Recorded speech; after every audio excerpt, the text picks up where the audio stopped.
Every conscious creature on this planet is built to hurt. That is not a poetic claim, but a fact about neural architecture, effective processing, and evolutionary design. And yet the question of why we suffer remains, after thousands of years of philosophy, stubbornly unsettled. Not because we lack theories, but because the question fractures the moment you press on it. Ask a neuroscientist and you will hear about nociceptors, C fibers, and anterior cingulate activation. Ask a Buddhist monk and you will hear about craving, impermanence, and the construction of a false self. Ask a moral philosopher and you will hear about the asymmetry between pleasure and pain, and whether suffering has any justifying purpose. Ask a phenomenologist and you will hear that suffering is not one thing at all, but a cluster of phenomena whose unity we assume too quickly. Each of these answers captures something real, and none of them is complete. The reason they are not complete is not disciplinary narrowness alone. It is that suffering sits at the intersection of consciousness, selfhood, time, evolution, value, and social structure. Pull on one thread and the others move. This series reconstructs the problem of suffering from its foundations. We will begin with a distinction that nearly everyone gets wrong, the distinction between pain and suffering. From there, we will confront the hardest question in consciousness science, which is not why experience exists, but why it comes with a charge. We will trace the evolutionary pressures that shaped phenomenal hurt, ask whether suffering requires a self, and discover that time itself is a constitutive ingredient of what makes suffering suffering. We will then engage with the most sophisticated non-Western diagnosis of suffering's engine ever produced. We will confront cases that seem to break every theory we have built, cases of voluntary and even sought-after suffering. And we will ask the question that many philosophers avoid because they have no clean answer to it. Could suffering be eliminated entirely? And if so, at what cost? That is the first half. The second half will deal with the moral, existential, and structural dimensions of the problem. Why does suffering seem to matter more than pleasure? Can it ever be justified? Does it constitute meaning or merely accompany it? And how much of the suffering we observe is produced not by the structure of consciousness, but by the structure of societies? No part of this series will end with a neat resolution. Every part will end where the actual problem ends, which is at an open question that the best minds in the field are still working on. The goal is not to answer why do we suffer, but to show you exactly where and how the question resists answering. Let us begin with the fracture. Part 1. The fracture between pain and suffering. Most people use the words pain and suffering interchangeably, and for everyday purposes that works well enough. But this conflation conceals a philosophical distinction that is load-bearing for everything that follows. Here is the common-sense picture. You put your hand on a hot stove, you feel a sharp burning sensation, and you suffer. The suffering seems to be the pain, or at least to ride on top of it so tightly that no gap between them is thinkable. Pain is the bad feeling, suffering is the having of it, and the two are fused. This picture is intuitive, widely shared, and wrong.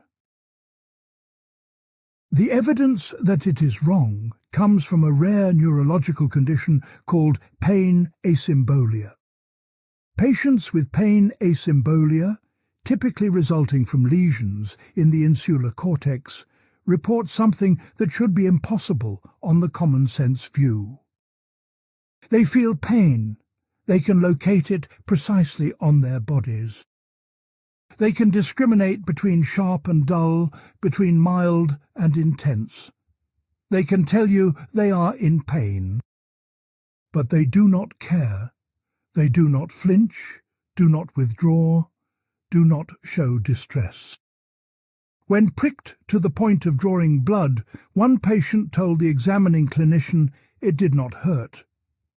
Nicola Grahek's careful analysis of the clinical literature identified pain asymbolia as the only clean case of what he calls pain without painfulness. The sensory discriminative dimension of the pain experience remains intact, meaning the patient still receives and processes information about bodily damage. What is absent is the affective motivational dimension, the part that makes pain matter to the person experiencing it. The patient detects the noxious stimulus but has no aversive response to it. Colin Klein has pushed this analysis further by interpreting pain asymbolia as a kind of depersonalization for pain. On his reading, and on Philip Gerrans' more recent neurocomputational account, the patient still registers pain as occurring in their body. What they have lost is the sense that the pain belongs to them, the phenomenal mindness that normally anchors nociceptive information to the self-model. The pain is happening in their body, but it is not phenomenologically theirs. This is why they smile when pricked, why they watch their own hand being burned with the detachment of someone observing a mildly interesting experiment. Now, here is the philosophical payoff. If pain and suffering can come apart, then they are not the same thing. Pain is a localized bodily episode, a signal about tissue damage or its threat. Suffering is something else entirely. Olivier Massin has argued that pain and suffering are categorically distinct. Pain is localized, suffering is not. Pain has a specific bodily address, a throbbing in the left knee or a burning on the right palm. Suffering has no such location. You cannot point to the part of your body where your grief resides. Massin's positive thesis is that suffering is a non-localized affective attitude, something more like an emotional orientation toward an experience than the experience itself. This distinction matters immediately for a question you may not have thought to ask. Can you suffer without pain? The answer is obviously yes, and we all know this from experience. A person sitting in a quiet room receiving a cancer diagnosis over the phone is in no physical pain at all. Their nociceptors are silent, their C fibers are quiescent. Yet their suffering may be among the worst they will ever endure. Grief, humiliation, betrayal, existential dread, the slow erosion of purpose in chronic depression. None of these require any nociceptive input whatsoever. Colin Klein's imperativist theory treats this asymmetry seriously. He proposes that pain issues first-order imperatives, essentially commands from the body to solve a problem involving bodily integrity. Suffering, by contrast, operates as something like a second-order state, one that takes the first-order sensation as its object and responds to it with a demand that it cease. On this architecture, pain is a signal, and suffering is a stance toward a signal, or toward any experience that the organism evaluates as intolerable. This is why you can suffer from things that are not painful, and why you can be in pain without suffering. But here is where the picture gets genuinely complicated. and where the textbook treatment usually stops one step too early. Griffith and Kind published a provocative challenge in 2024, arguing that pain asymbolia is not actually pain at all. Their claim is that the clinical literature on asymbolia is far messier than philosophers have assumed. Cases are rare, often confounded by co-occurring deficits like aphasia, and the testimony of patients may not mean what Grahek and others have taken it to mean. If Griffith and Kind are right, the philosophical edifice built on asymbolia stands on a shaky empirical foundation. Klein's direct response in 2025 defends the standard interpretation, arguing that asymbolia qualifies as a genuine neuropsychological dissociation regardless of rarity or associated deficits. But even Klein concedes that the debate about how to classify asymbolia cannot be separated from the debate about how to define pain in the first place. If pain is defined as requiring unpleasantness, then, by definition, asymbolics are not in pain, and the dissociation vanishes. If pain is defined by its sensory discriminative features, then the dissociation holds. The empirical evidence does not settle the matter, because the matter is partly conceptual. What this debate reveals is that even the first step in understanding suffering, the attempt to distinguish it from pain, immediately runs into a tangle of phenomenology, neuroscience, and conceptual analysis that resists clean resolution. And the hardest question has not even been raised yet. We have established that suffering has an affective character, a felt badness that goes beyond sensory detection. But we have said nothing about why felt badness exists at all. Why does any experience come charged with a positive or negative valence? That is the hard problem not of consciousness, but of valence itself. Part 2. The hard problem of valence. David Chalmers made the hard problem of consciousness famous by asking why physical processes in the brain give rise to subjective experience at all. Why is there something it is like to see red rather than mere information processing in the dark? That question has dominated philosophy of mind for 3 decades and remains open. But there is a harder question underneath it, one that bears directly on suffering, and it has received far less attention than it deserves. The harder question is this: why does experience come with valence? Grant, for the sake of argument, that physical processes produce subjective experience. That still does not explain why some of those experiences feel good and others feel terrible. A complete functional account of the brain's information processing could, in principle, explain why an organism detects tissue damage, withdraws its limb, and learns to avoid the source. None of that requires the experience to hurt. A system could do all of this while being, from the inside, perfectly neutral about what was happening to it. This is the hard problem of valence, and it is distinct from the hard problem of consciousness in a way that matters. Chalmers's original problem asks why there is experience at all. The valence problem asks why experience is polarized, why it comes divided into states that matter to the subject positively or negatively. You can conceive of a being that has rich phenomenal experience, that sees colours and hears melodies, but for whom none of it carries any effective charge. Chalmers himself has used the thought experiment of a Vulcan, a conscious creature with no affect whatsoever, to probe this exact boundary. Such a being would have consciousness without valence.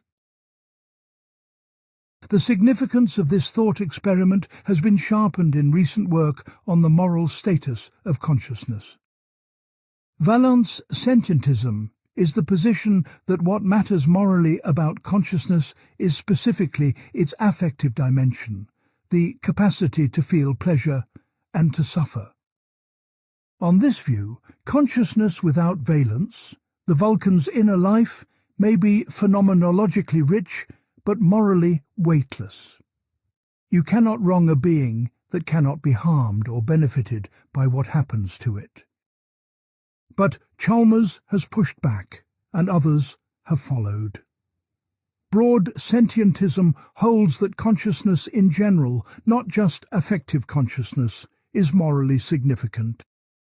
Killing a Vulcan would still be monstrous, Chalmers argues, because you are ending a conscious life, a subject with a point of view.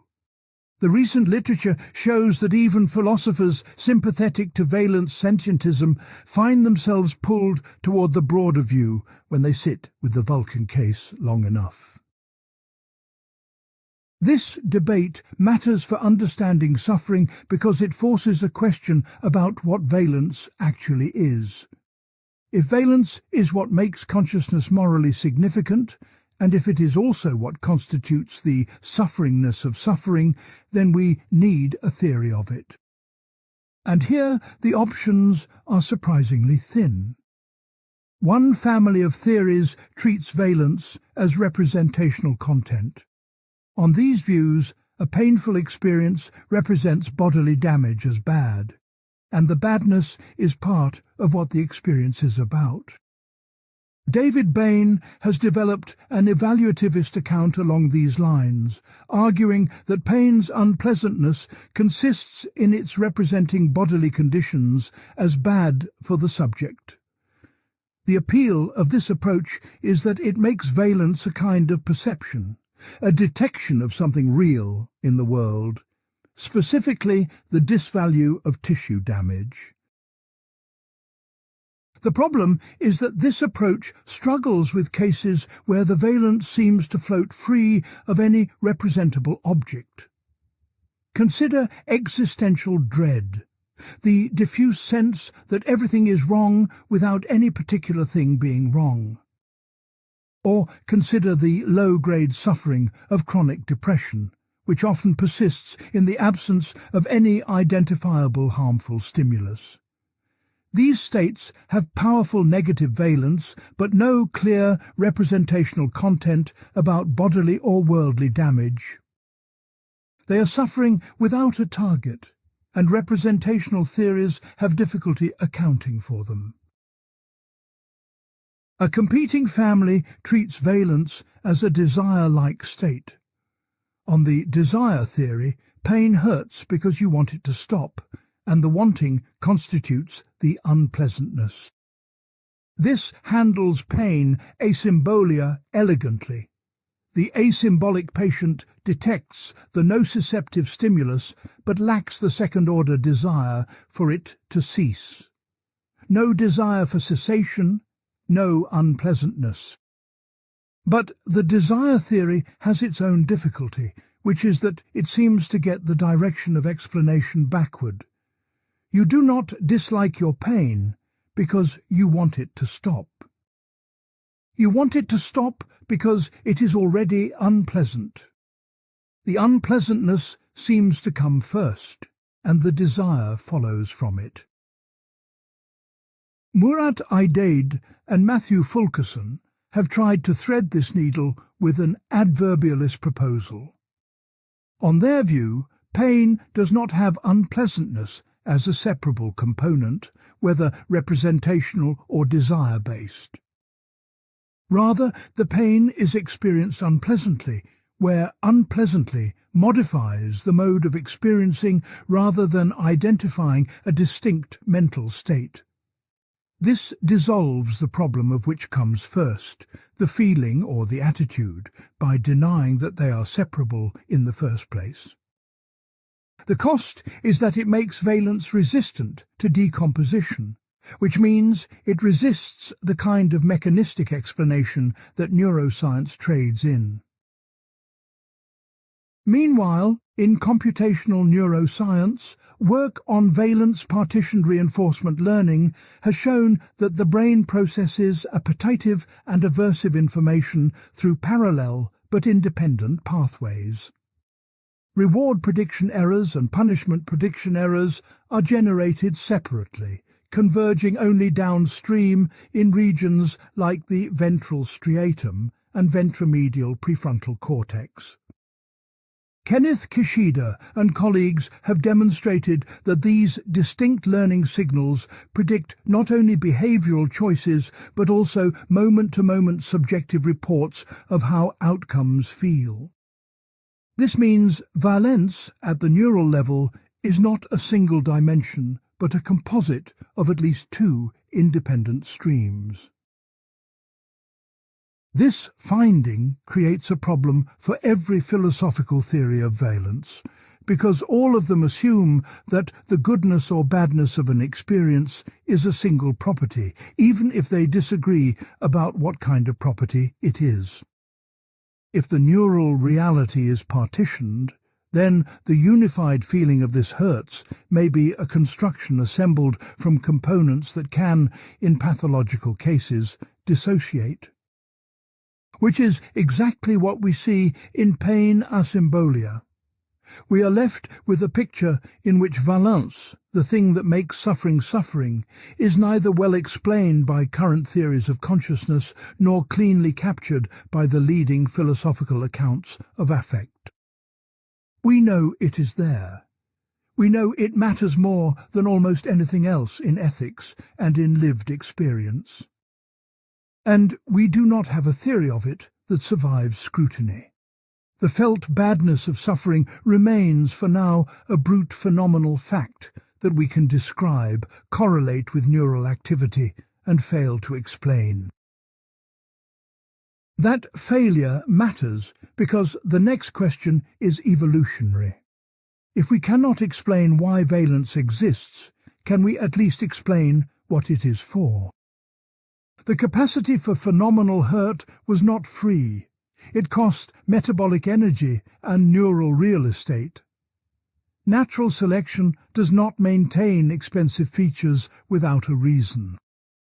So, what function does the felt awfulness of suffering serve that mere information processing could not? Part 3. The evolutionary riddle of phenomenal hurt. The standard evolutionary story about pain is straightforward and mostly correct. Pain signals tissue damage, motivates withdrawal, promotes learning, and improves survival. An organism that cannot feel pain will burn its hand off on a fire, walk on a broken leg until the bone fragments, and fail to learn which foods are toxic. Congenital insensitivity to pain is a real condition, and the people who have it suffer constant injuries, infections, and dramatically shortened lifespans. So the capacity for pain is clearly adaptive. But this story answers the wrong question. It explains why nociception is useful, why the detection of tissue damage and the behavioral responses it triggers improve fitness. Nociception is an information processing function, and functions are exactly the kind of thing that standard evolutionary explanations handle well. What this story does not explain is why nociception hurts. Why does the information processing come packaged in a phenomenal experience of awfulness? An organism could detect damage, withdraw from threats, and modify its behavior through purely unconscious mechanisms. Mechanisms that process all the same information without any felt character whatsoever. This is the epiphenomenalism worry applied specifically to affect. If you could build a nociceptive system that does everything pain does, functionally, without generating any subjective experience of hurting, then the phenomenal component is causally idle. If it is causally idle, natural selection cannot see it, and it cannot be selected for. Jerry Fodor put the point bluntly. Phenomenal consciousness might not be for anything at all. One response is to deny the premise and insist that phenomenal experience does causal work that functional processing alone cannot do. Jaak Panksepp argued this throughout his career, claiming that affective consciousness provides a unique form of motivation that no unconscious system could replicate. On Panksepp's view, the felt quality of pain is not a decoration on top of a withdrawal reflex. It is the motivational force that makes the reflex count. Without the phenomenal awfulness, the system would lack what he called affective consciousness, and the behavior would be mechanical response without genuine caring. The recent multidimensional dynamical theory of consciousness, developed in work published through the Royal Society in 2025, pushes this idea further. It proposes that phenomenal consciousness was originally selected to signal the approximate adaptive value of internal and external states to a subject. But then something unexpected happened. Once phenomenal states took on this intrinsic valuation role, they became themselves the targets of behavior. Organisms stopped pursuing reproductive fitness directly and started pursuing pleasure and avoiding pain as proximate goals. This triggered what the theory describes as a runaway evolutionary process, analogous to sexual selection, in which increasingly sophisticated control mechanisms evolved to manage the pursuit and avoidance of felt states, sometimes at the cost of reproductive fitness itself. This is a striking claim because it makes suffering not merely a useful signal, but an independent evolutionary force. The capacity for phenomenal hurt, once it arose, reshaped the organism's behavioral economy in ways that natural selection did not initially intend. Animals do not avoid predators because they compute survival probabilities. They avoid predators because being caught hurts, and the anticipation of pain is itself aversive. The phenomenal awfulness of suffering became the currency in which biological trade-offs are denominated. A complementary but distinct hypothesis comes from Kolodny, Moyal and Edelman, who proposed in 2021 that the evolutionary function of pain's phenomenal character is related to honest signaling. Inspired by Amos Zahavi's handicap principle, they suggest that felt suffering serves as an upfront cost imposed on the organism to make its learning signals credible. The idea is that a signal which is cheap to produce can be gamed. A signal that genuinely hurts cannot. Pain's phenomenal awfulness ensures that the learning signals the brain generates about threats are not just informative but costly, which makes them honest in the game-theoretic sense. But both of these evolutionary accounts face a deep objection, and it is the same objection. They assume that phenomenal experience does causal work, that the feeling of pain adds something that mere functional processing lacks. This assumption cannot be tested directly because we have no way to build a functionally identical system without phenomenal experience and compare the two. The zombie thought experiment, a being physically identical to you but with no inner experience, is a conceptual tool precisely because it is empirically impossible. Every evolutionary account of phenomenal suffering rests on an assumption about consciousness's causal efficacy that the philosophy of mind has not settled. There is a further problem specific to suffering as opposed to consciousness in general. Richard Dawkins made the observation in passing that there is no evolutionary pressure to stop the pain of a dying prey animal. A gene that tranquilized a gazelle at the moment a lion's jaws closed on its throat would serve no reproductive purpose, because the gazelle's genes are about to be removed from the population regardless.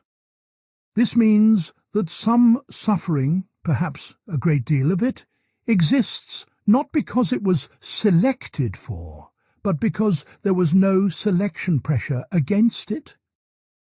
It is, in evolutionary terms, noise, a side effect of a system built for other purposes, persisting because its elimination would cost something without providing any reproductive benefit.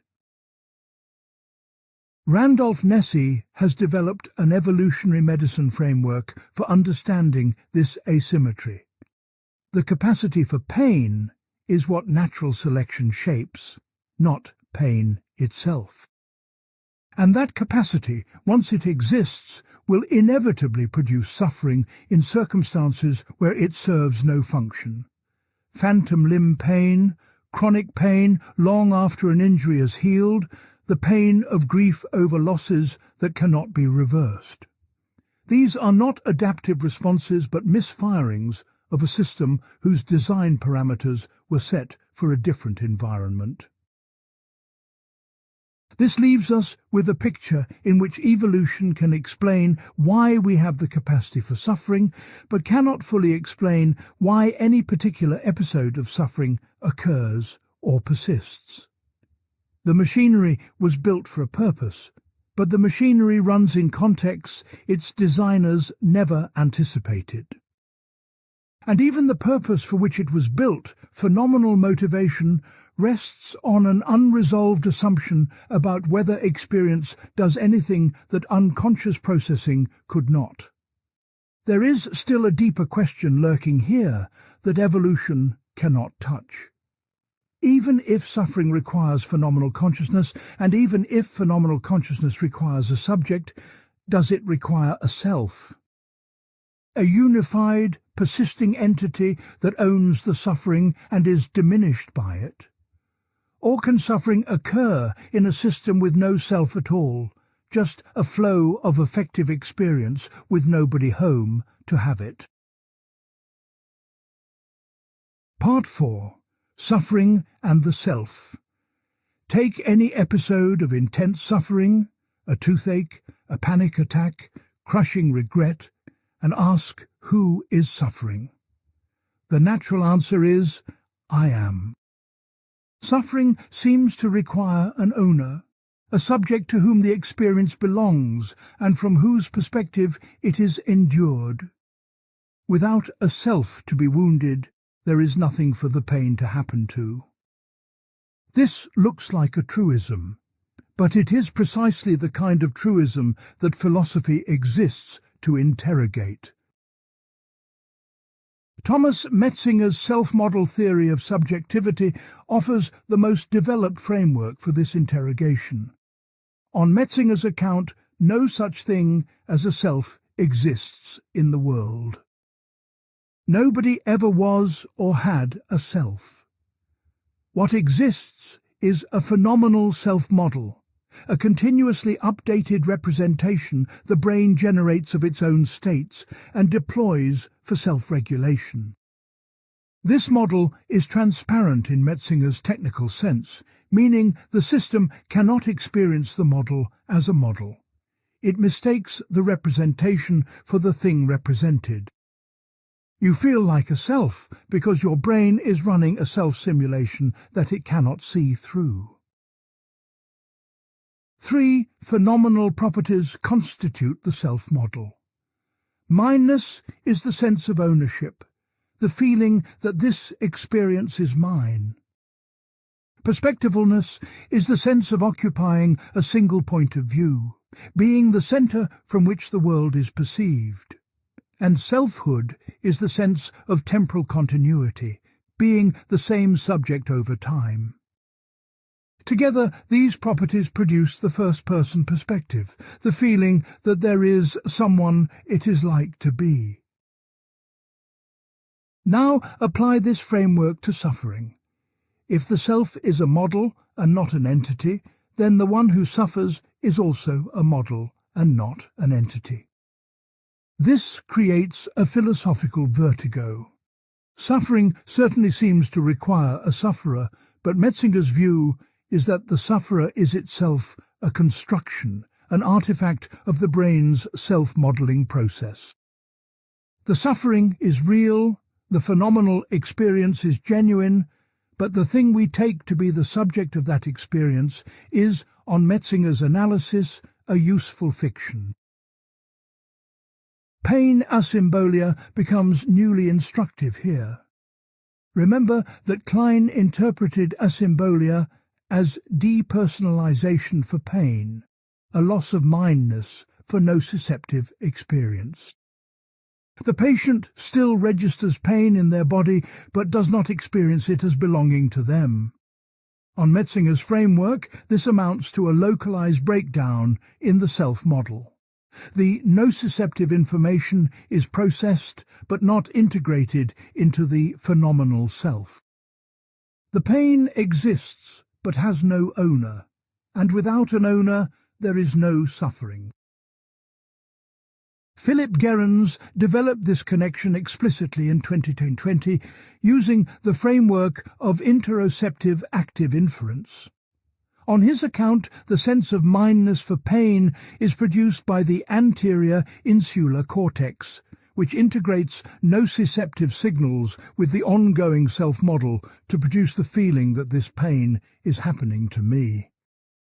In pain asymbolia, insular hypoactivity disrupts this integration. The result is pain without personalization, nociception without the selfward orientation that would make it suffering. This analysis suggests a strong thesis. Suffering requires not just consciousness and not just valence, but the attribution of the valenced experience to a self-model. No self-model, no suffering. This is not the same as saying no self, no suffering, because on Metzinger's view, the self-model is always already a fiction. What it says is that suffering requires the fiction to be running. It requires the system to be in the grip of the transparent self-model, experiencing its states as belonging to someone. The Buddhist resonances here are unmistakable and have not been lost on Metzinger himself. The Buddhists claim that suffering arises from attachment to a self that does not ultimately exist, maps onto Metzinger's claim that suffering depends on a transparent self-model that is ontologically nobody. But the philosophical implications diverge. Buddhist soteriology says that seeing through the illusion of self can extinguish suffering. Metzinger's framework raises the question of whether that is neurologically possible in any robust sense, or whether the transparency of the self-model is a feature so deeply embedded in the system's architecture that it cannot be overcome while the system remains conscious. There is a counter-argument to the strong thesis, and it deserves to be felt at full strength. Consider an infant, a very young one, perhaps only weeks old, who is clearly in distress from a painful medical procedure. Does this infant have a self-model in Metzinger's rich sense? Does it have mindness, perspectivalness, and selfhood? Metzinger himself acknowledges that a minimal phenomenal self-model may exist even in very simple organisms. But the question is whether the full self-model, with its temporal continuity and narrative structure, is necessary for suffering, or whether something much simpler will do. If suffering can occur with only a minimal self-model, then the connection between suffering and robust selfhood is weaker than the strong thesis suggests. Suffering might require only the most basic attribution of valence to a phenomenal subject, something closer to raw ownership than to narrative identity. This would mean that creatures without anything like a human self, but with some rudimentary sense of bodily mindness, can suffer. The ethical implications of this are enormous, and still being worked out in the literature on animal consciousness and artificial sentience. What remains clear is that suffering is not a simple sensation, but a structured phenomenon that involves, at minimum, valenced experience and some form of self-attribution. Disrupt the self-attribution, and you get pain without suffering. Disrupt the valence, and you get experience without caring. But there is yet another dimension that we have barely touched. Suffering does not happen in an instant. It unfolds in time. And the way it unfolds in time is not incidental to what it is, but constitutive of it. Part 5. The Temporal Architecture of Suffering. A sharp, instantaneous pain, a needle prick lasting half a second, is barely suffering at all. You wince, the sensation passes, and you move on. Now hold that same sensation steady for an hour. The phenomenal quality of the stimulus has not changed, but the experience has been utterly transformed. Something has happened that cannot be captured by any description of the sensation's intrinsic character. What has happened is that time has entered the structure of the suffering. Husserl's analysis of time consciousness provides the essential tools here. For Husserl, the present moment is never a bare point, but always an extended structure with three components. Primal impression is the awareness of what is happening right now. Retention is the awareness of what has just passed, still held in consciousness as just past, rather than recalled from memory. And pretension is the anticipatory awareness of what is about to happen, experienced not as an explicit prediction, but as a felt orientation toward the immediate future. Apply this structure to pain, and the consequences are immediate. When you are in sustained pain, your present moment is not just the current sting. It includes the retentional awareness of the pain that was there a moment ago, which was itself retaining the pain before that, creating a receding chain of retained suffering that thickens the present with accumulated hurt. Simultaneously, pretension projects the pain forward. You feel, preconceptually, that the next moment will also contain pain. The present moment of suffering is therefore always thicker than the present moment of a painless experience. It carries its own past and future within it. Christian Grueny and more recently phenomenologists working in the Merleau-Ponty tradition have argued that chronic pain does something even more radical to temporal experience.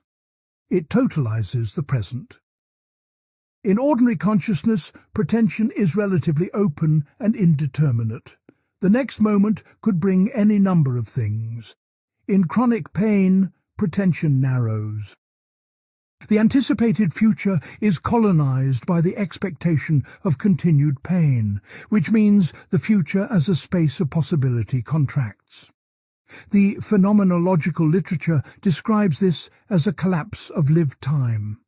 The sufferer is trapped in an extended present that admits no meaningful future. A person with a migraine that has lasted for 3 days provides a vivid case. They lie in a dark room. They know intellectually that the migraine will end, that it has ended before. But their lived temporal experience does not have this knowledge embedded in it. Pretensionally, each moment opens onto another moment of pain. The future is not open. It is pre-filled with suffering. This is why chronic pain patients frequently report that time seems to slow down or to become static. The phenomenal elongation of the present is not a metaphor, but a structural feature of how consciousness constitutes time under conditions of sustained negative valence. Elaine Scarry made an observation that cuts across both the phenomenological and the psychological literature. The suffering of pain is closely related to the belief or conviction that it will persist without end.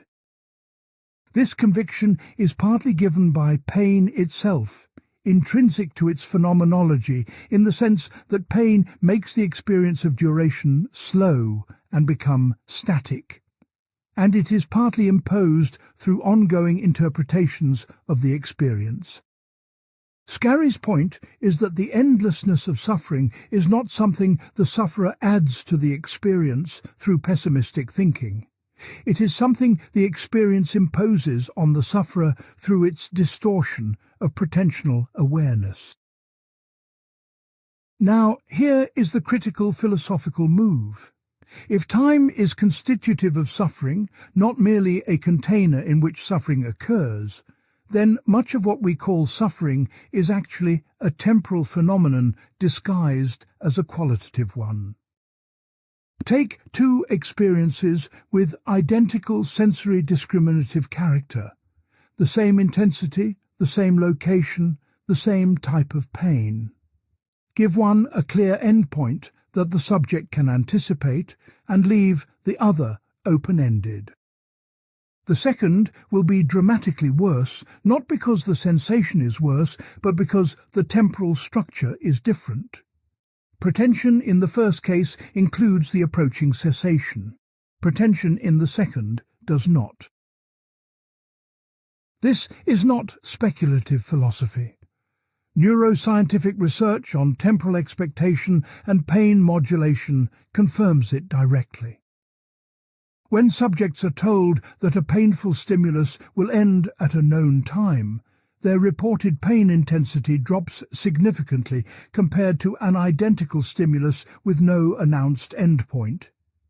The sensory input is the same. What changes is the temporal framing, which changes the pretensional structure of the experience, which changes the suffering. Heidegger's analysis of temporality adds another layer. For Heidegger, Dasein, the being that we are, is fundamentally futural. We exist primarily as beings who project ourselves toward possibilities. Suffering, on a Heideggerian reading, is the condition in which this futural projection is blocked. The sufferer cannot project toward meaningful possibilities because the present is dominated by what cannot be escaped. This is why depression, even without physical pain, is such profound suffering. It is the collapse of the futural dimension of existence, the inability to care about what comes next. The temporal constitution of suffering explains something that purely qualitative accounts cannot. It explains why anticipation of pain is often worse than the pain itself, why dreading a dental procedure for 2 weeks produces more total suffering than the procedure does. The anticipation is not a separate event added to the pain. It is suffering that is generated entirely by pretensional consciousness operating under threat. The pain has not begun, but the suffering has, because pretension has already filled the future with it. It also explains why memory transforms suffering retroactively. Daniel Kahneman's distinction between the experiencing self and the remembering self shows that our retrospective evaluation of a painful experience is dominated by its peak intensity and its ending, not by its duration. A colonoscopy that ends with a long, mild period of discomfort is remembered as less painful than a shorter one that ends abruptly at high intensity. The suffering as recalled is a different object from the suffering as lived, because memory reconstitutes the temporal structure. All of this leads to a claim that I think is underappreciated even in the specialist literature. Suffering is not a sensation to which time is added. Suffering is a temporal phenomenon through and through. Its retention, its pretension, its duration, its anticipated endlessness, its relationship to the future as a space of possibility. These are not external features of the experience, but internal constituents of it. Change the temporal structure, and you change the suffering itself, even if nothing about the sensory stimulus has changed. But if suffering is constituted partly by time and partly by the self-model, we still have not asked what drives the system to generate suffering in the first place. The evolutionary account told us about nociception's adaptive value. The temporal account told us about suffering's phenomenal structure. Neither has told us about the engine of suffering, the mechanism within the mind that generates dissatisfaction, craving and aversion on an ongoing basis, even when no external threat is present. For that, we need to engage with the deepest and most systematic diagnosis ever offered of suffering's inner workings. Part 6. Desire, Attachment, and the Engine of Dukkha. The Buddhist analysis of suffering begins with a claim that is easy to state and surprisingly difficult to refute. The claim is that suffering is caused not by what happens to you, but by the mind's response to what happens to you. Specifically, the mind responds to experience with craving, which is the Pali term tanha, literally thirst.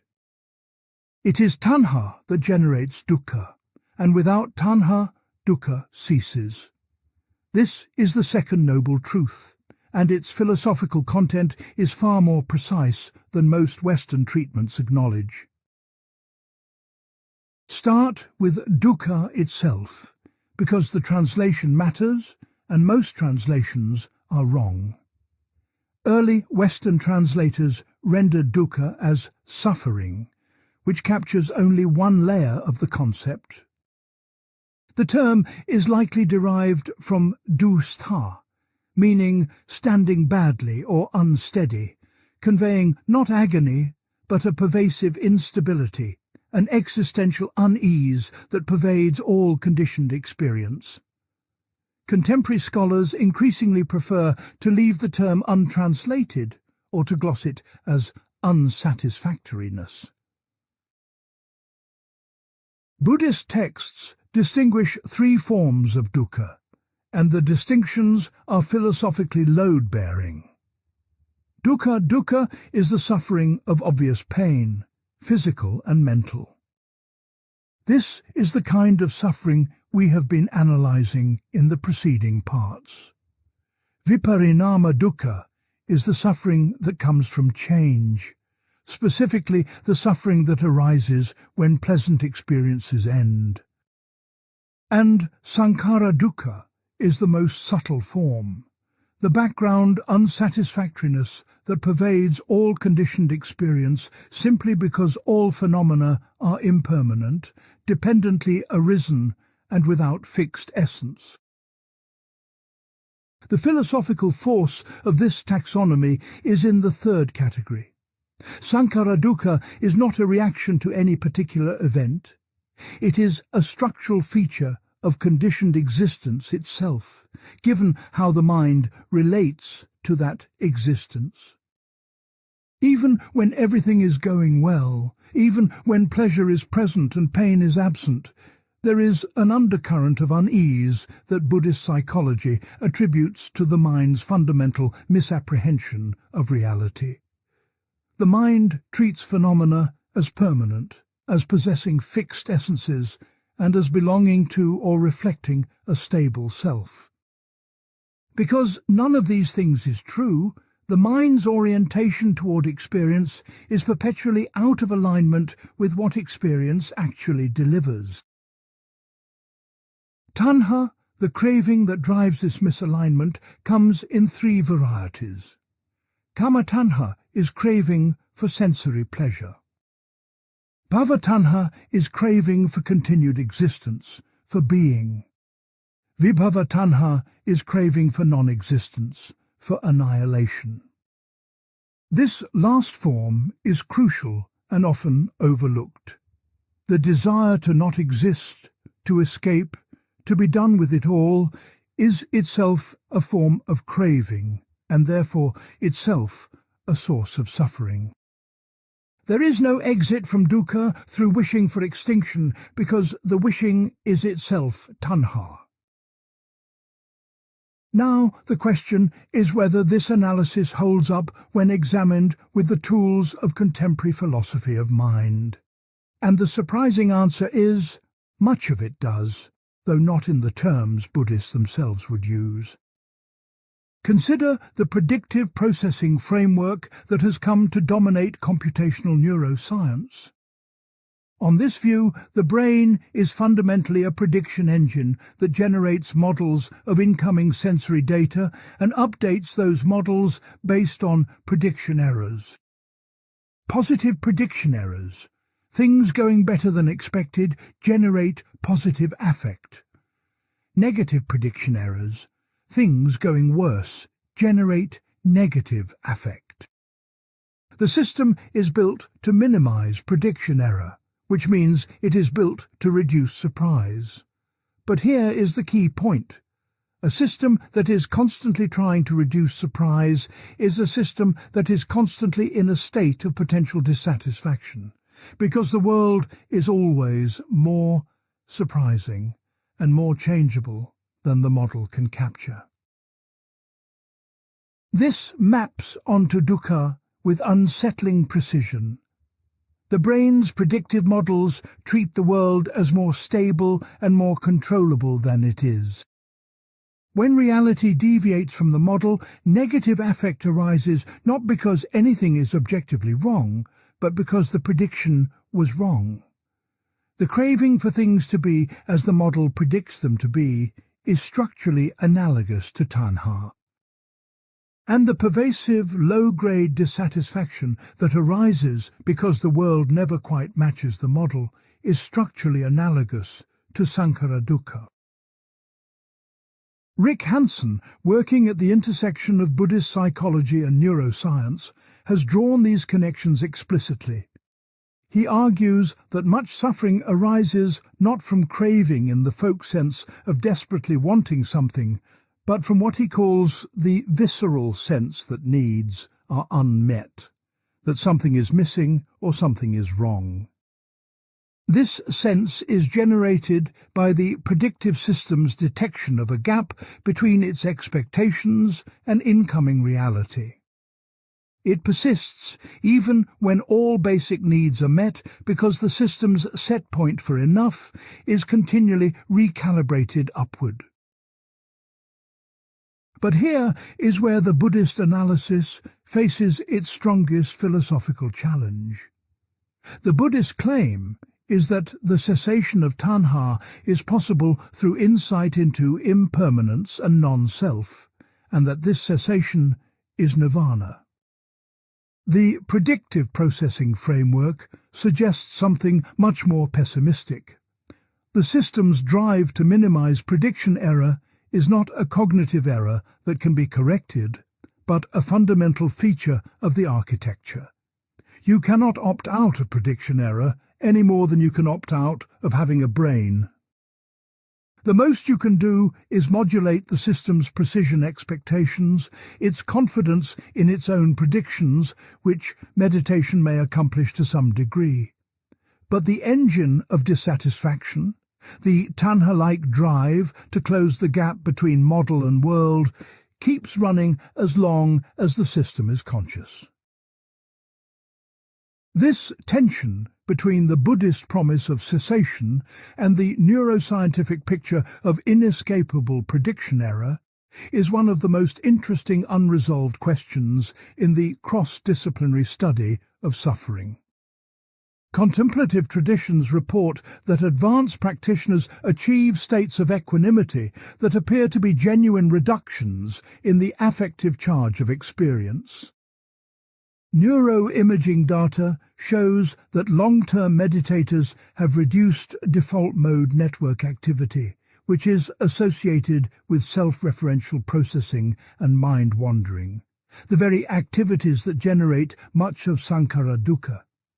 But whether this constitutes a cessation of tanha or merely a modulation of its intensity is a question that neither the contemplative tradition nor neuroscience has answered definitively.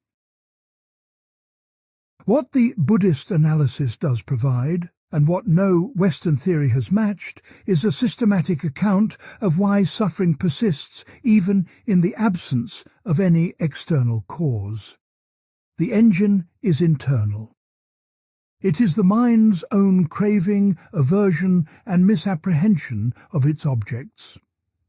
The question that this part cannot answer, but that the next part raises, is what to make of cases where the relationship between suffering and craving reverses entirely, where the organism seeks out suffering willingly and seems to find something valuable in it.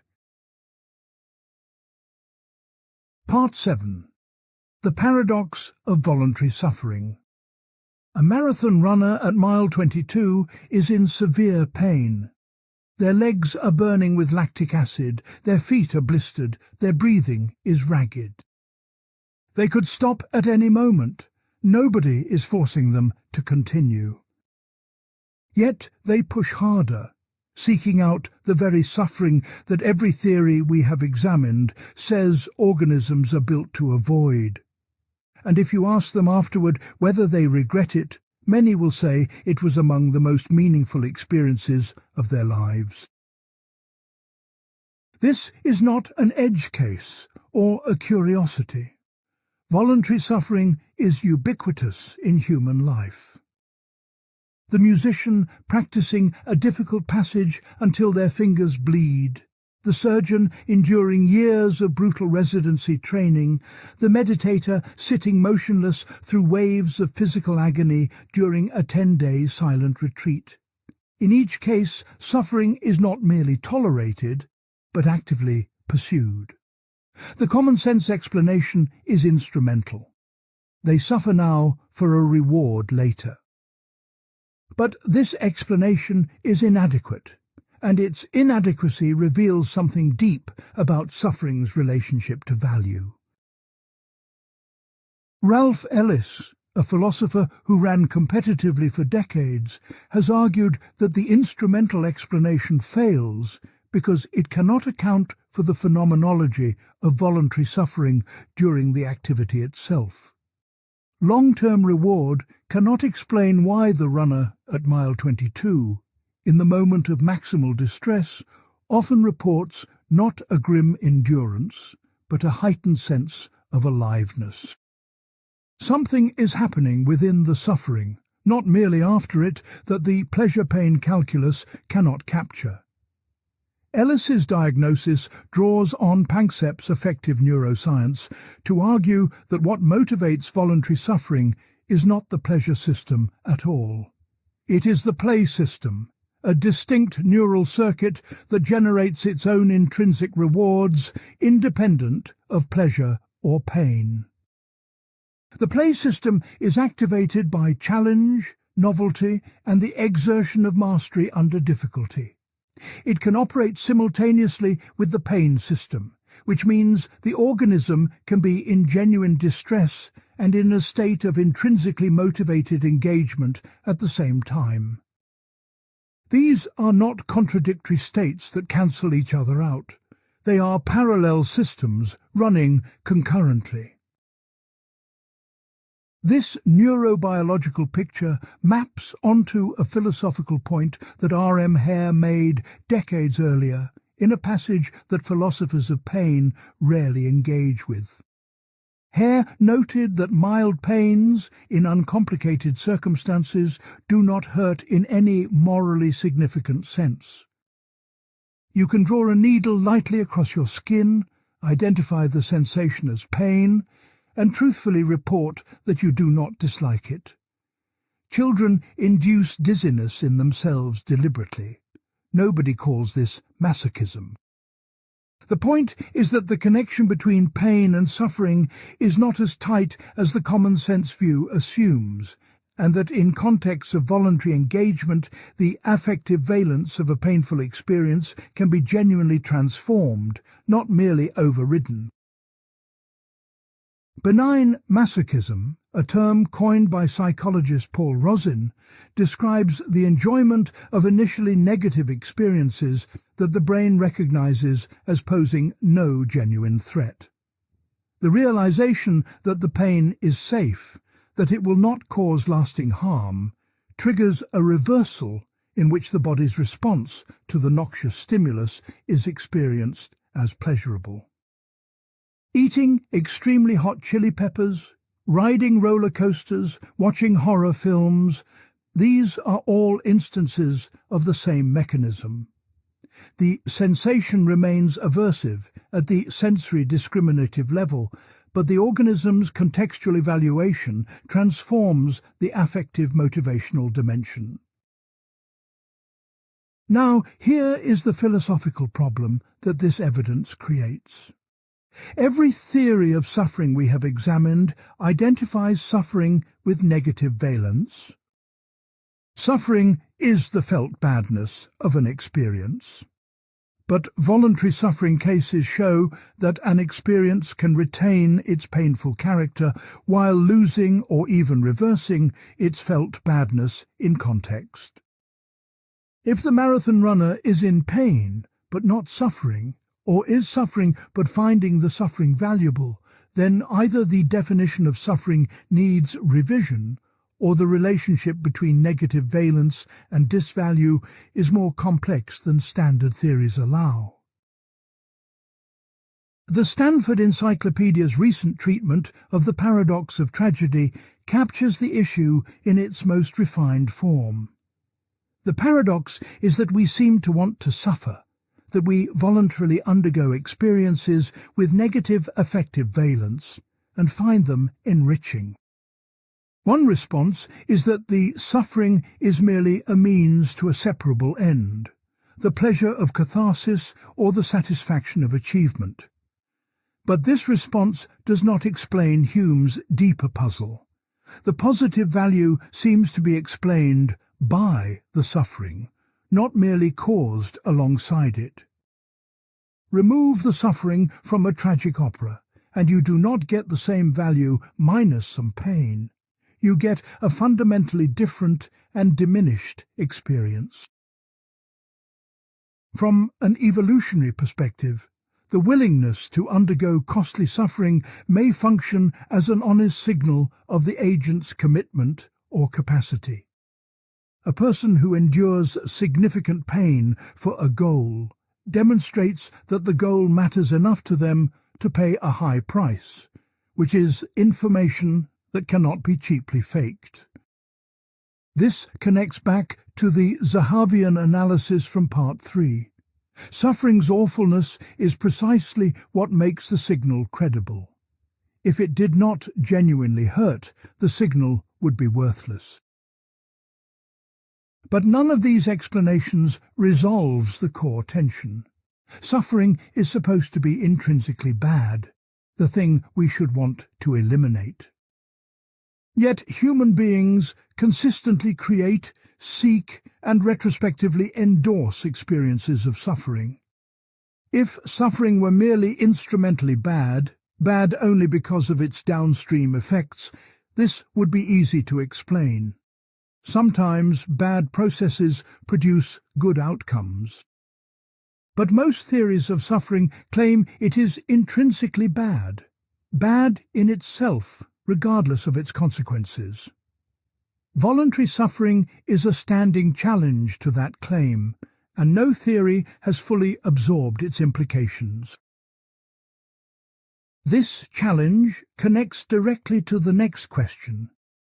If suffering is not always and intrinsically bad, then could it be eliminated entirely? Would we even want it to be? The proposal that suffering can and should be abolished, that future technology might excise it from the human condition altogether, is not science fiction.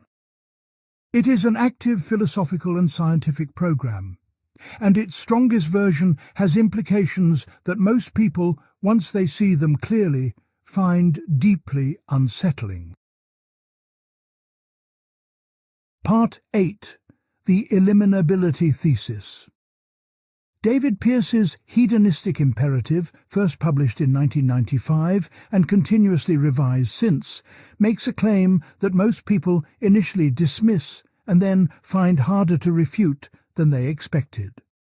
The claim is that suffering is a solvable engineering problem.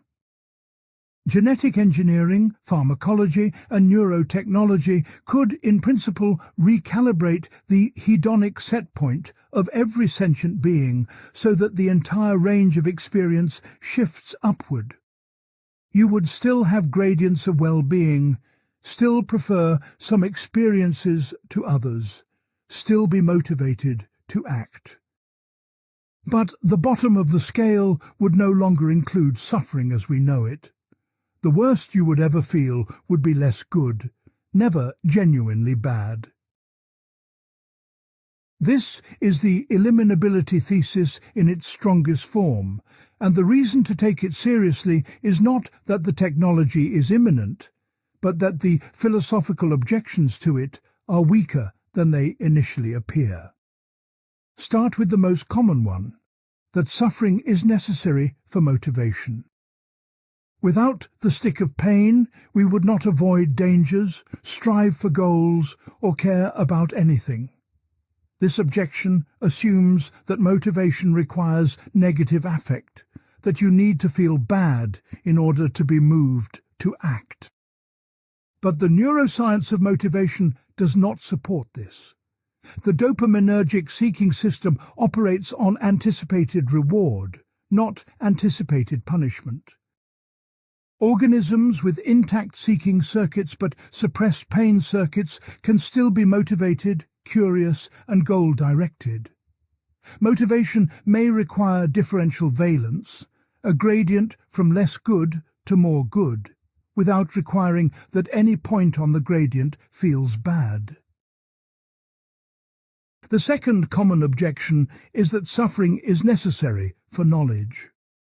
Michael Brady has developed this argument in sustained detail in his Suffering and Virtue, contending that suffering serves an epistemic function. Pain captures attention, and sustained suffering forces a kind of cognitive engagement with its causes that pleasure-driven attention does not. A person who loses a loved one and grieves deeply may come to understand something about human attachment and mortality that a person who never grieves cannot access. On Brady's view, suffering is not just accidentally correlated with learning. It is constitutively linked to certain forms of understanding. This is the strongest objection, and it deserves to sit without resolution for a moment. If Brady is right, then eliminating suffering would not just remove a negative experience. It would close off entire domains of knowledge. There would be truths about the human condition that post-suffering beings literally could not grasp, not because they lacked information, but because the knowing requires the suffering. Harvey Carroll and Ian James Kidd have pushed this further with the concept of suffering as a transformative experience, arguing that some forms of understanding are only available through undergoing experiences that fundamentally alter the subject's perspective. You cannot know what it is like to face death without facing it, and the knowledge that comes from facing it requires the suffering that facing it produces. The eliminativist has a response, and it is not trivial. Concede that suffering produces some forms of knowledge. Then ask whether those forms of knowledge are worth the price.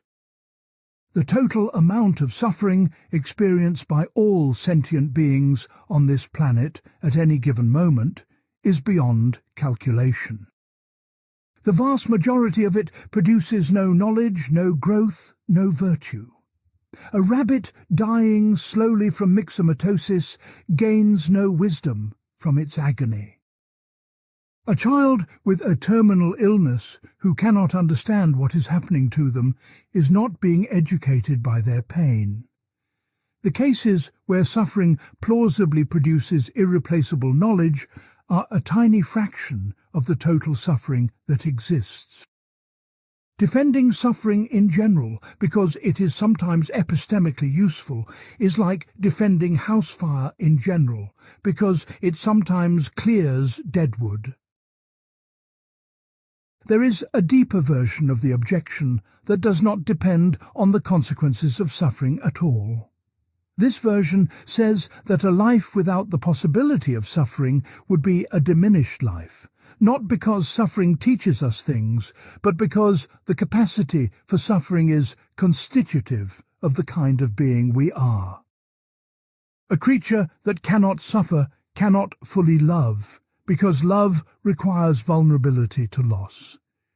It cannot be courageous, because courage requires the possibility of fear and pain.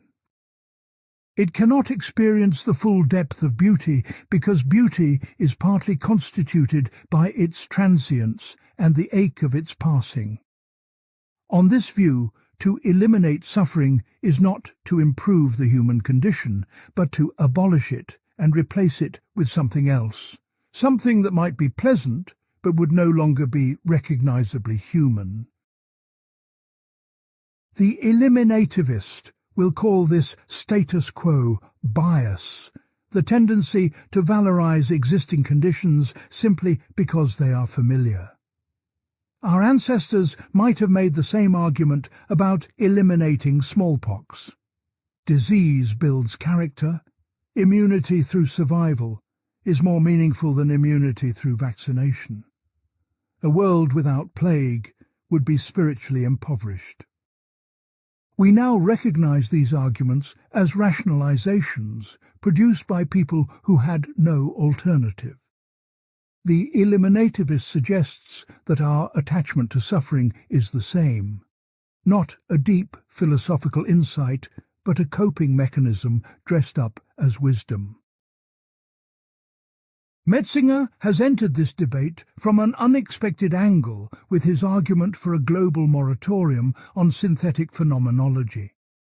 His concern is not with eliminating human suffering, but with creating new forms of it.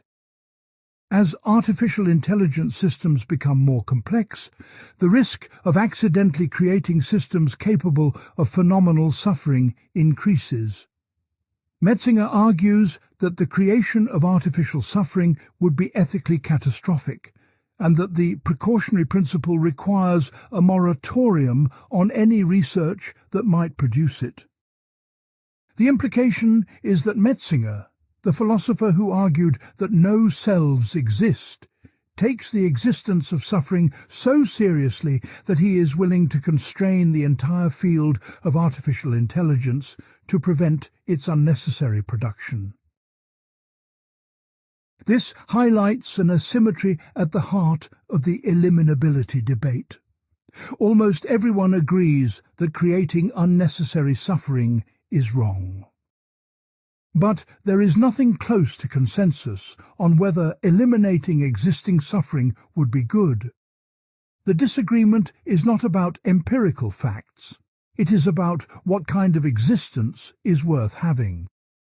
And that question cannot be settled by neuroscience, evolutionary theory, or phenomenology alone.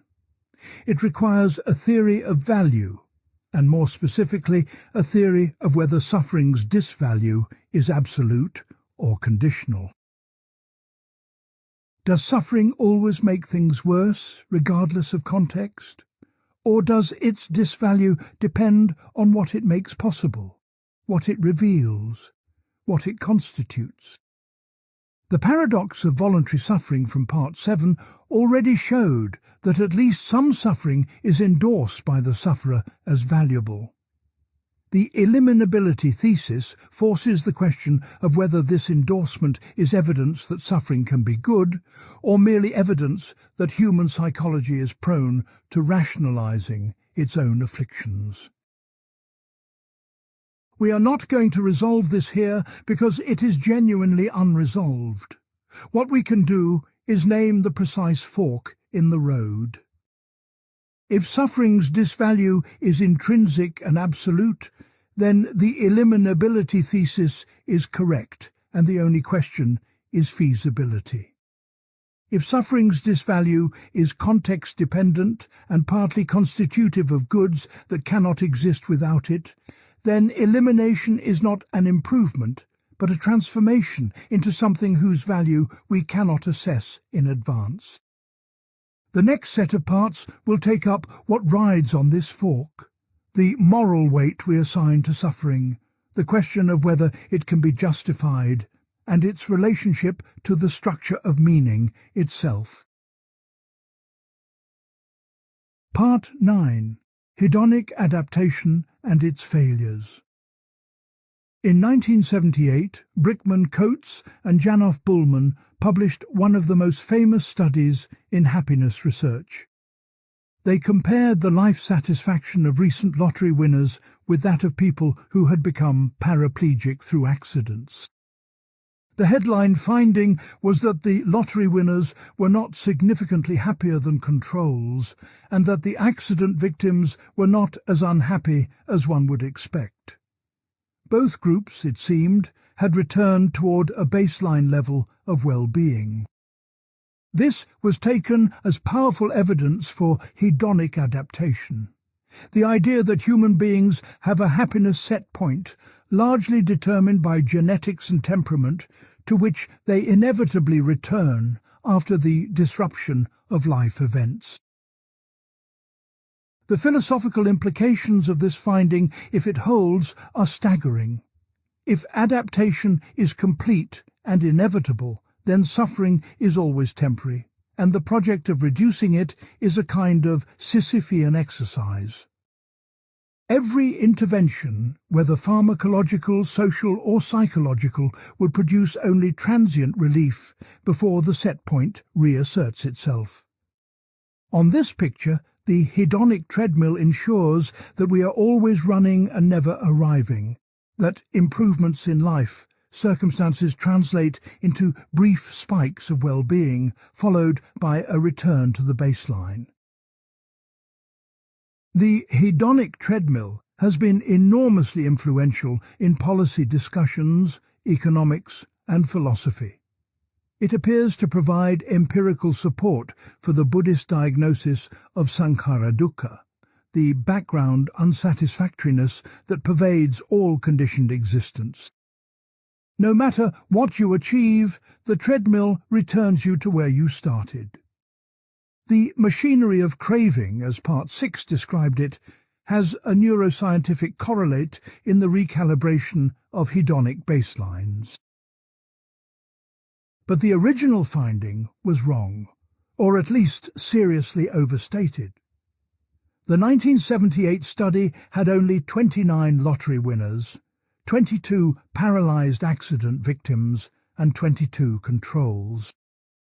It was cross-sectional, meaning it captured people at a single point in time rather than tracking them longitudinally, and its measures of well-being were crude. When Diener, Lucas and Skollen revisited the adaptation hypothesis in 2006, drawing on large-scale longitudinal panel data from Germany and other countries, they identified 5 revisions that the treadmill model urgently needed. First, individual set points are not hedonically neutral. Most people are mildly positive at baseline. Second, people have different set points, and these differ partly based on temperament. Third, a single person may have multiple set points: pleasant emotions, unpleasant emotions and life satisfaction can move in different directions independently. Fourth, and most significant, set points can change under certain conditions. And fifth, individuals differ enormously in the extent to which they adapt to events. Some people fully adapt to divorce or widowhood within a few years.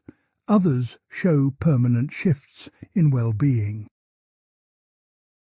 Richard Lucas's longitudinal studies are particularly damaging to the strong adaptation thesis.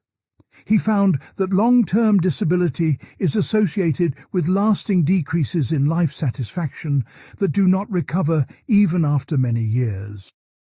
Unemployment produces similar lasting effects.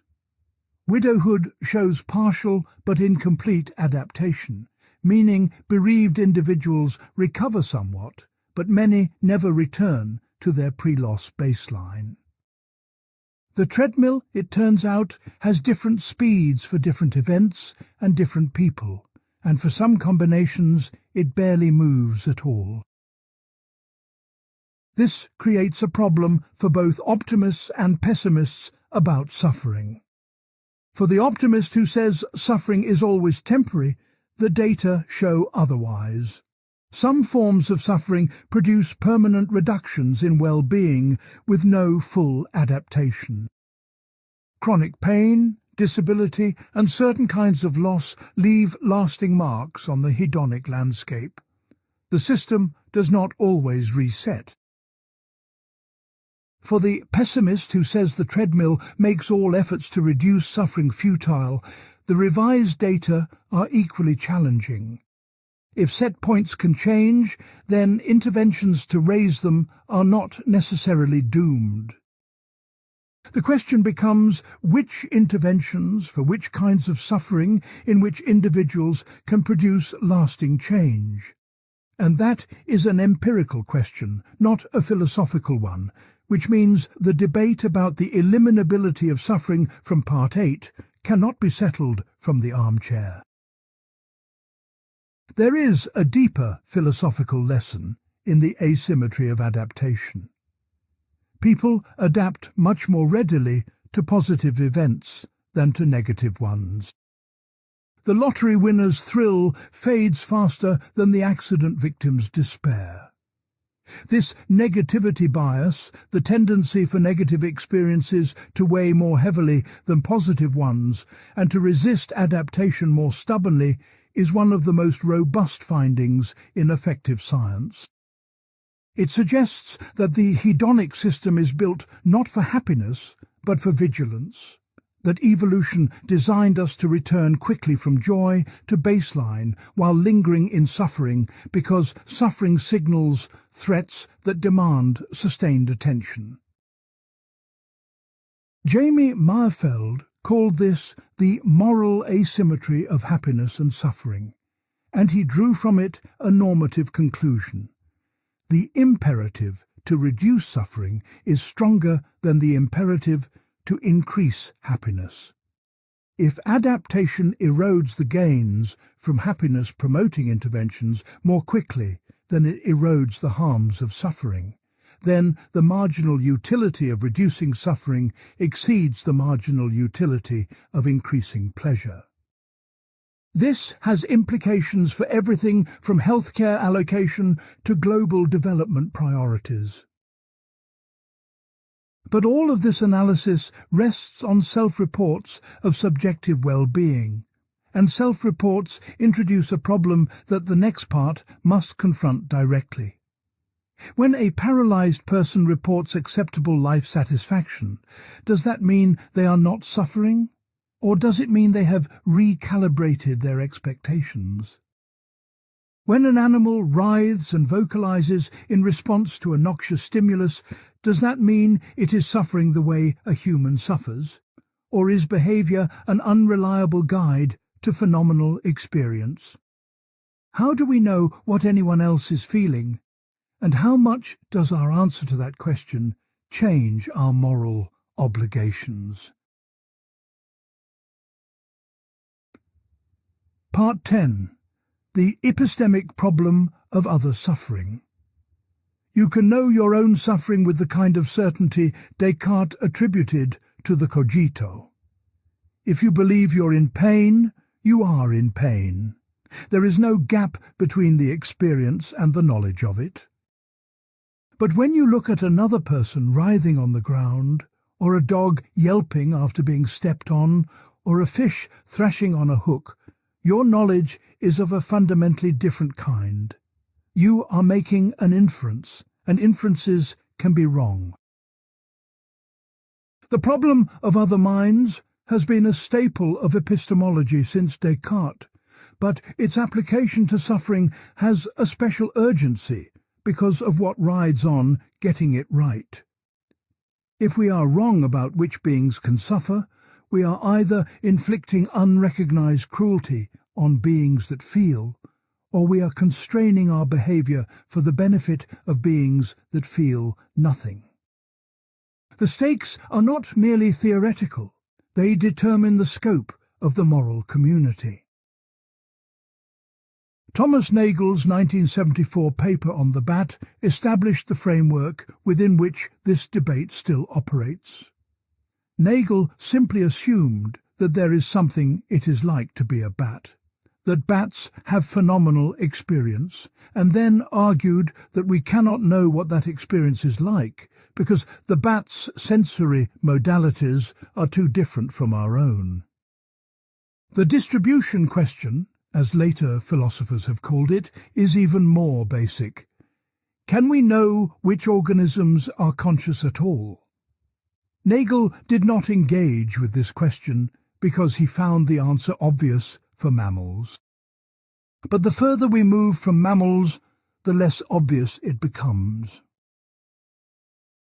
Peter Carruthers has argued that if higher-order thought is required for phenomenal consciousness, then most animals lack it, and their apparent pain behaviors are produced by unconscious processing. On his view, the dog that yelps is not in pain in any morally relevant sense. It is executing a nociceptive reflex without any accompanying subjective experience. Carruthers acknowledges that this conflicts with widespread intuition, but argues that the intuitions are unreliable, partly because we are cognitively disposed to over-attribute mental states to anything that behaves in familiar mammalian ways. Dennett has pushed this skepticism further by demonstrating how easily we attribute consciousness to simple robots designed to move at mammalian speeds in mammalian patterns. The robot cog, he argued, triggers our folk psychological attribution systems effortlessly, which shows that those systems cannot be trusted as guides to the actual distribution of consciousness. The opposing view, defended by perceptualists like Gallagher and Zahavi, is that our attributions of mental states to animals are not inferences from behavior to hidden inner states, but a kind of direct perception. When you see a dog in distress, you do not construct an argument from analogy. You see the distress in roughly the way you see the colour of its fur. This perceptual access to the mental states of others may be fallible, but it has a default epistemic authority that skeptical arguments should not be able to override without powerful countervailing evidence. The New York Declaration on Animal Consciousness in 2024, signed by a large group of scientists and philosophers, reflected a growing consensus that the evidence for consciousness in mammals and birds is strong, and that it should not be dismissed on the basis of philosophical arguments about the theoretical possibility of unconscious information processing. The Declaration also acknowledged emerging evidence that consciousness may extend to fish, cephalopods, and possibly some insects, though the evidence becomes thinner as we move further from vertebrates. For the problem of suffering specifically, the epistemological challenge has a feature that the general problem of other minds does not. With consciousness in general, we might be comfortable with some degree of uncertainty. With suffering, the moral stakes create an asymmetry in the cost of error. If we wrongly attribute suffering to a fish and restrict our treatment of it accordingly, the cost is some inconvenience to human practices. If we wrongly deny suffering to a fish and subject billions of them to treatment that in fact causes agony, the cost is an ethical catastrophe of immense scale. This asymmetry of error costs has led many ethicists, including Jonathan Birch, to argue for a precautionary principle. Where there is credible uncertainty about an organism's capacity for suffering, we should err on the side of protection. The problem intensifies as artificial intelligence systems grow more complex. When a large language model outputs text describing its own suffering, what epistemic weight should we give to that output? We have no theory of consciousness adequate to determine whether any physical system is conscious, let alone whether it suffers. Metzinger's call for a moratorium on synthetic phenomenology, mentioned in Part 8, reflects the seriousness of this gap. We may be creating suffering in systems that cannot tell us they suffer, or we may be attributing suffering to systems that produce sophisticated mimicry of distress without any phenomenal experience at all. We cannot currently distinguish between these possibilities. The epistemic problem of other suffering is not a theoretical curiosity, but an active constraint on our moral reasoning. Every claim about the moral weight of suffering, every policy designed to reduce it, every judgment about whose suffering matters and how much presupposes an answer to the question of who is suffering and how badly. And that question, for any being other than oneself, is one we cannot answer with certainty.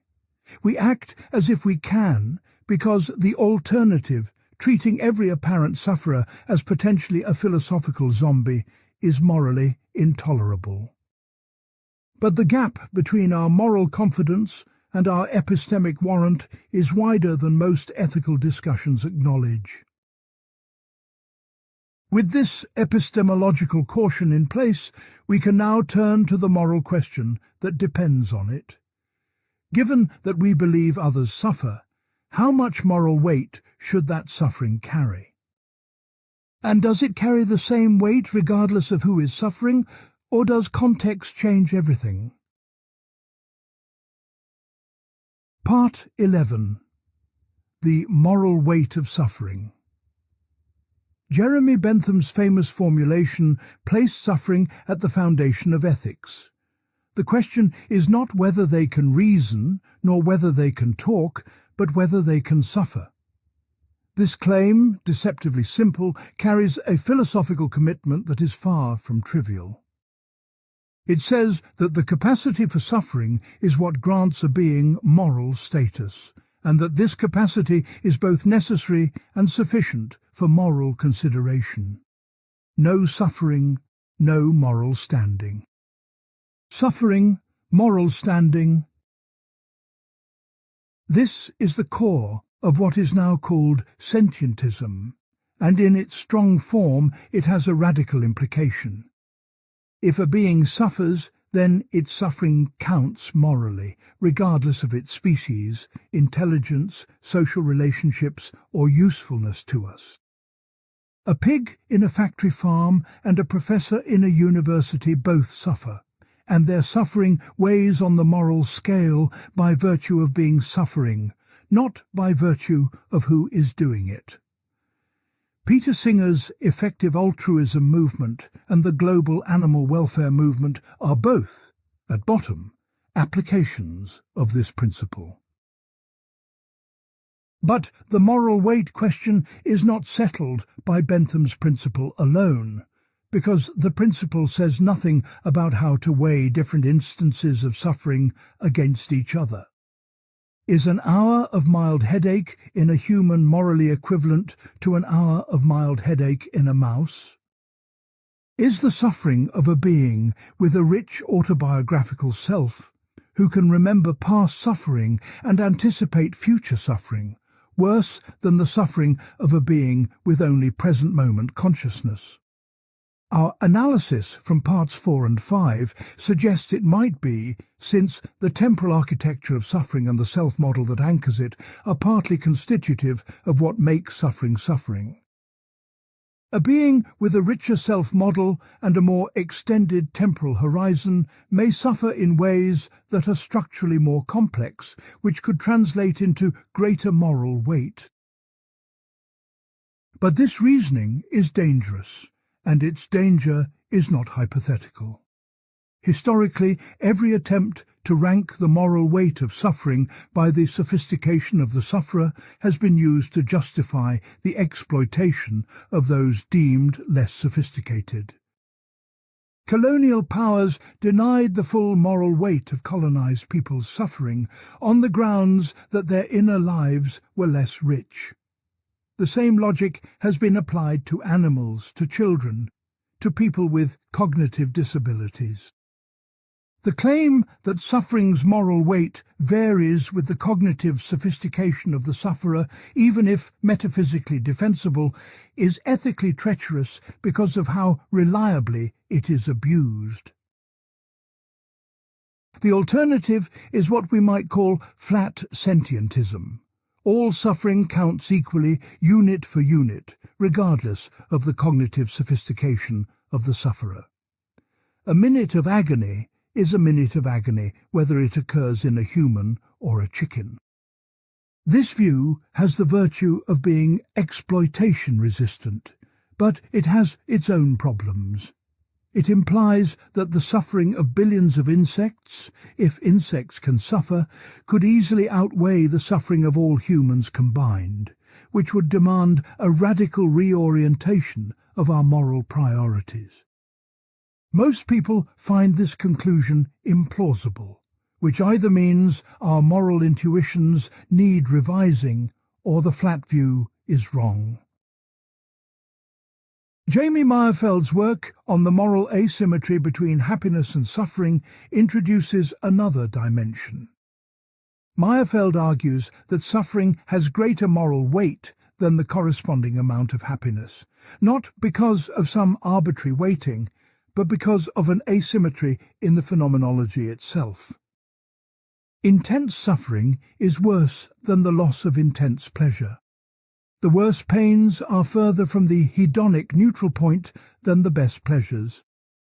If this is correct, then moral calculation should give disproportionate weight to the prevention and alleviation of suffering relative to the promotion of happiness.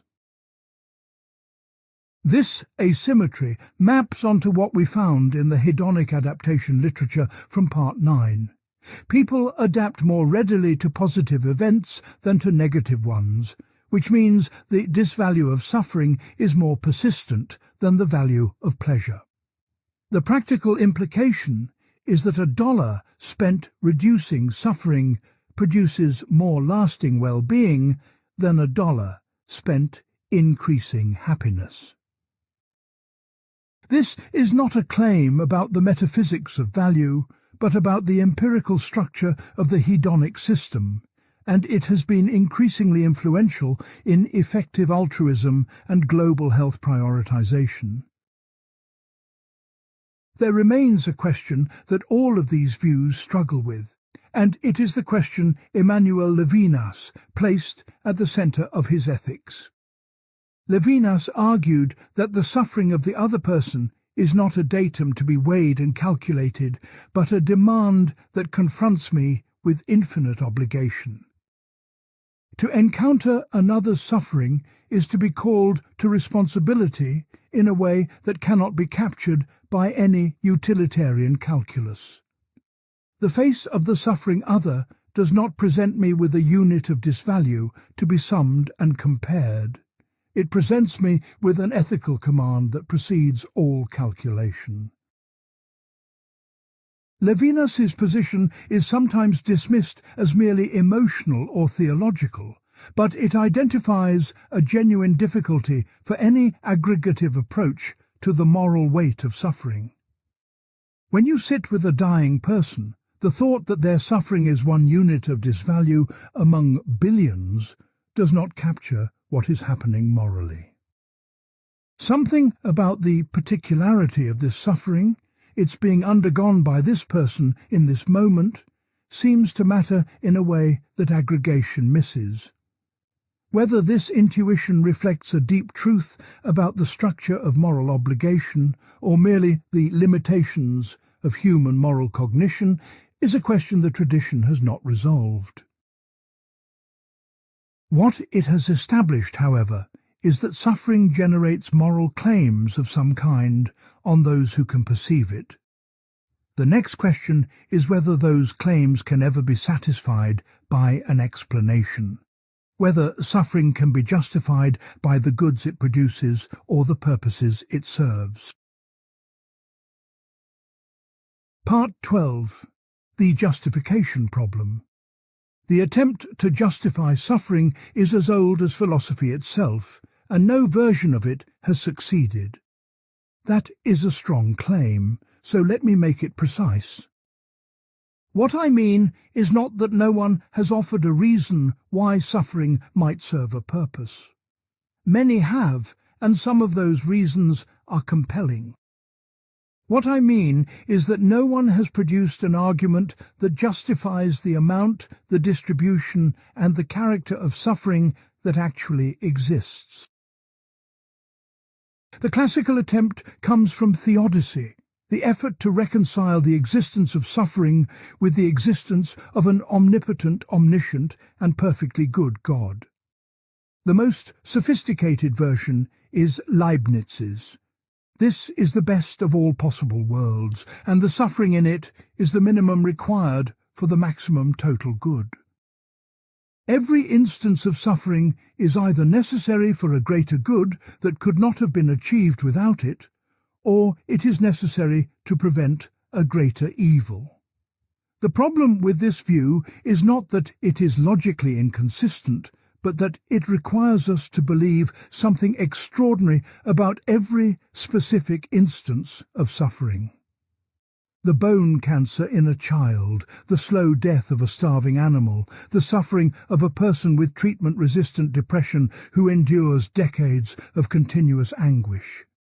Each of these must be the minimum suffering necessary for the best possible world. Even Karamazov's challenge in Dostoevsky's novel remains the most powerful articulation of why this is morally unacceptable. Karamazov does not deny that universal harmony might require suffering. He says he refuses to accept a harmony built on the tears of a single tortured child. Secular theodicies fare no better. The claim that suffering builds character, the soul-making theodicy developed by John Hick, has the same structural problem. Granting that some suffering builds character in some people, it is flatly obvious that much suffering destroys character, breaks people, and produces nothing of value. The mother who watches her child die slowly does not emerge with a better soul. She emerges shattered, and any philosophy that calls her shattering a form of growth has confused itself with a self-help book. Levinas attacked the Justification project root and branch in his essay on useless suffering. His central claim was that suffering can be meaningful in me, but must be regarded as useless in the other.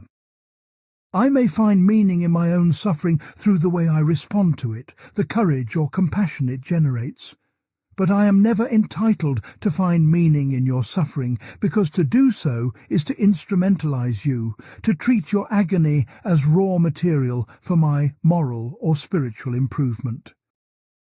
Levinas saw the entire project of theodicy as an obscenity, an attempt to make suffering palatable by assigning it a purpose that consoles the observer rather than the sufferer.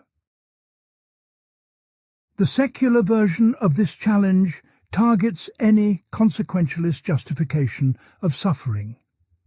Suppose a policy causes intense suffering to a small number of people, but produces moderate benefits for a very large number. Cost-benefit analysis says the policy is justified if the total benefits exceed the total harms. But this treats suffering as fungible, as a quantity that can be compensated by a sufficient quantity of benefit distributed elsewhere. The person who suffers is not made better off by the diffuse benefits to others.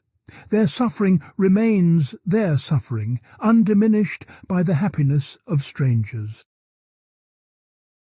The rights-based tradition in ethics, from Kant through to contemporary deontologists, resists this fungibility. On a Kantian view, to impose suffering on a person as a means to some end, even a beneficial end, is to violate their dignity. The person is being used, and the use is impermissible regardless of the goodness of the outcome. But even deontological ethics struggles with cases where failing to impose a small amount of suffering allows a much larger amount to occur. The trolley problem and its countless variants are exercises in this difficulty, and they have not produced consensus because the underlying question, whether suffering can be justified by its consequences, is one on which moral intuitions genuinely conflict.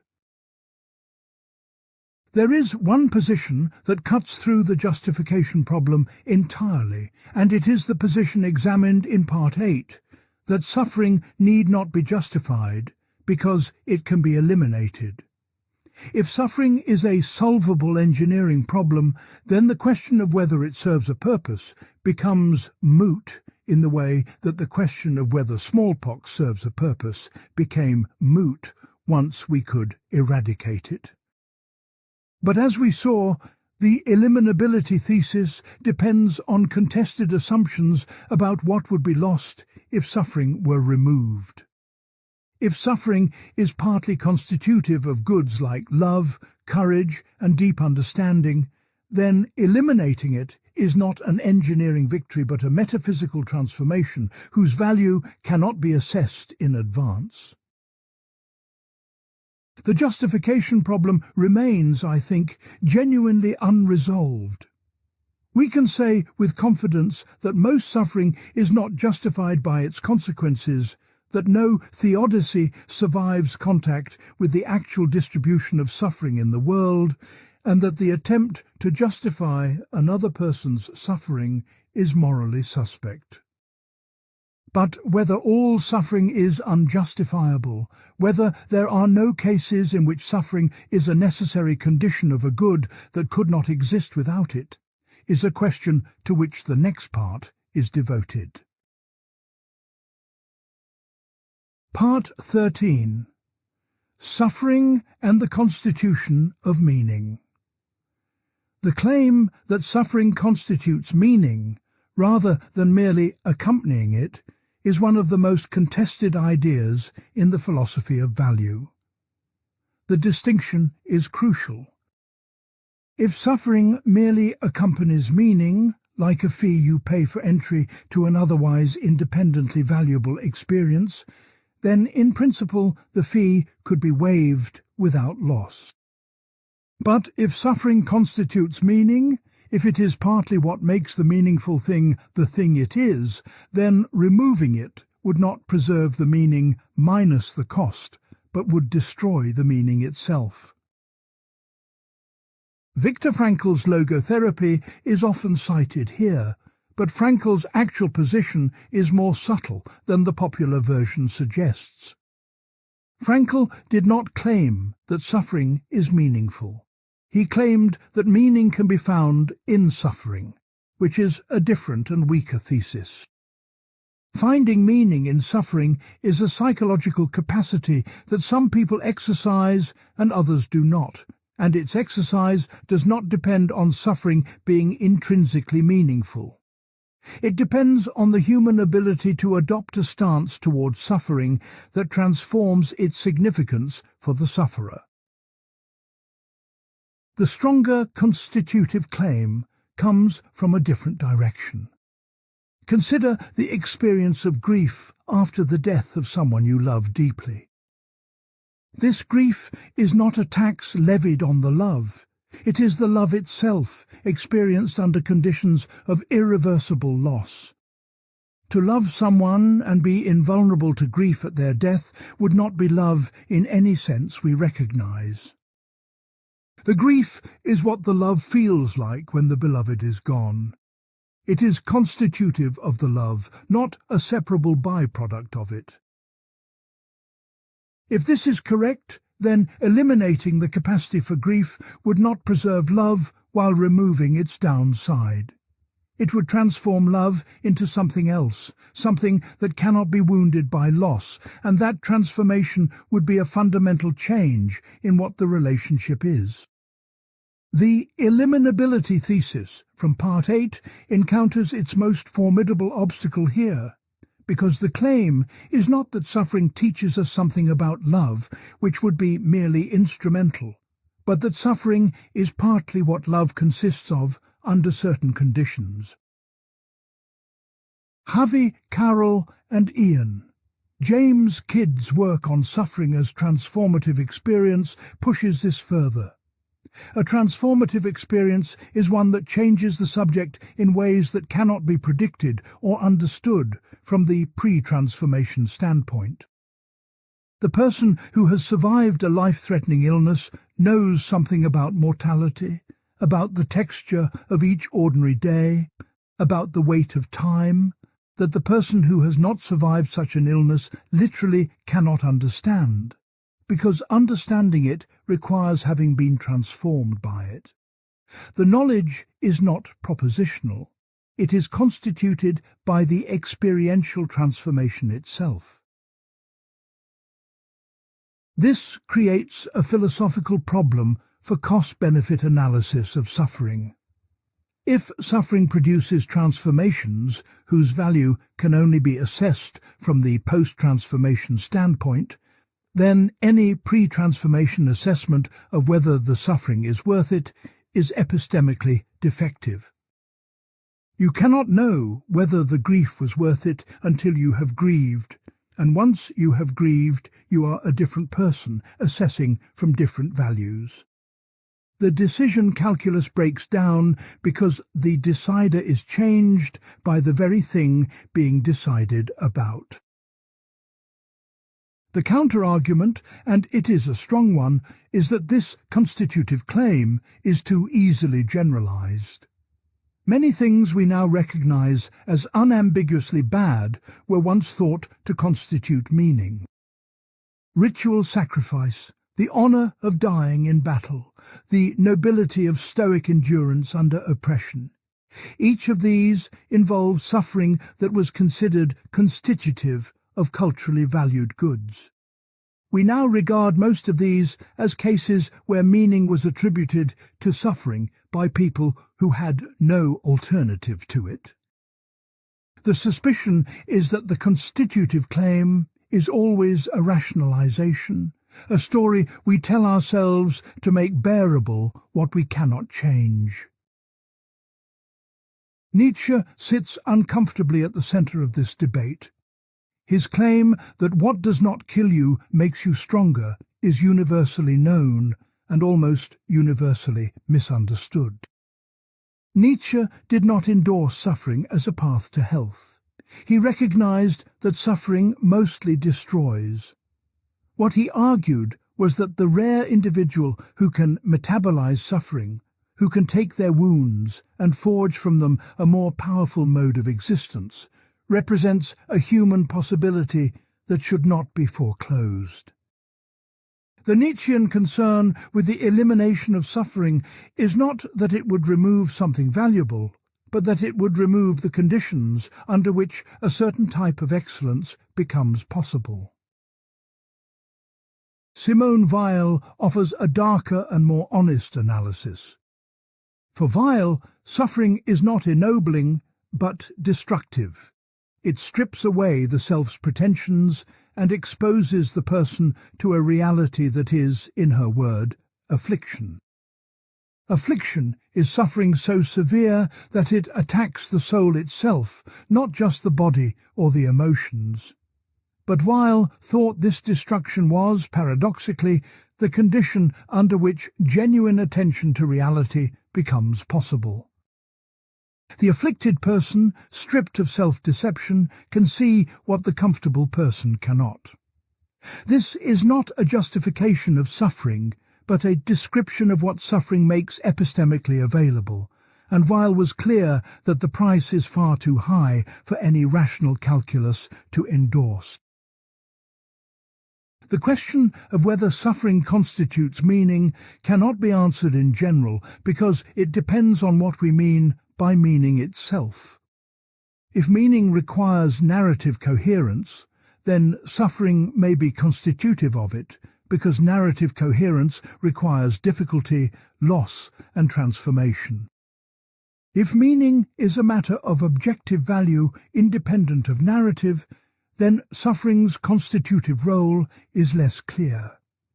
What is clear is that human beings consistently report that their most meaningful experiences are also among their most painful ones, and that this correlation is not easily explained away as mere rationalization. There is a position that bypasses this entire debate by arguing that the question of meaning is the wrong frame for evaluating suffering.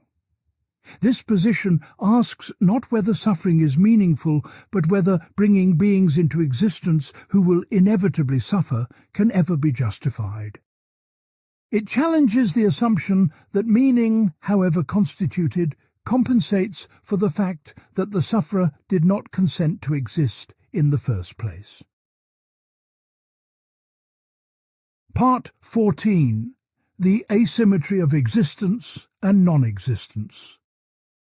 David Benatar's asymmetry argument is the most internally disciplined case for the conclusion that coming into existence is always a harm. The argument turns on 4 claims, arranged in a matrix. The presence of pain is bad. The presence of pleasure is good.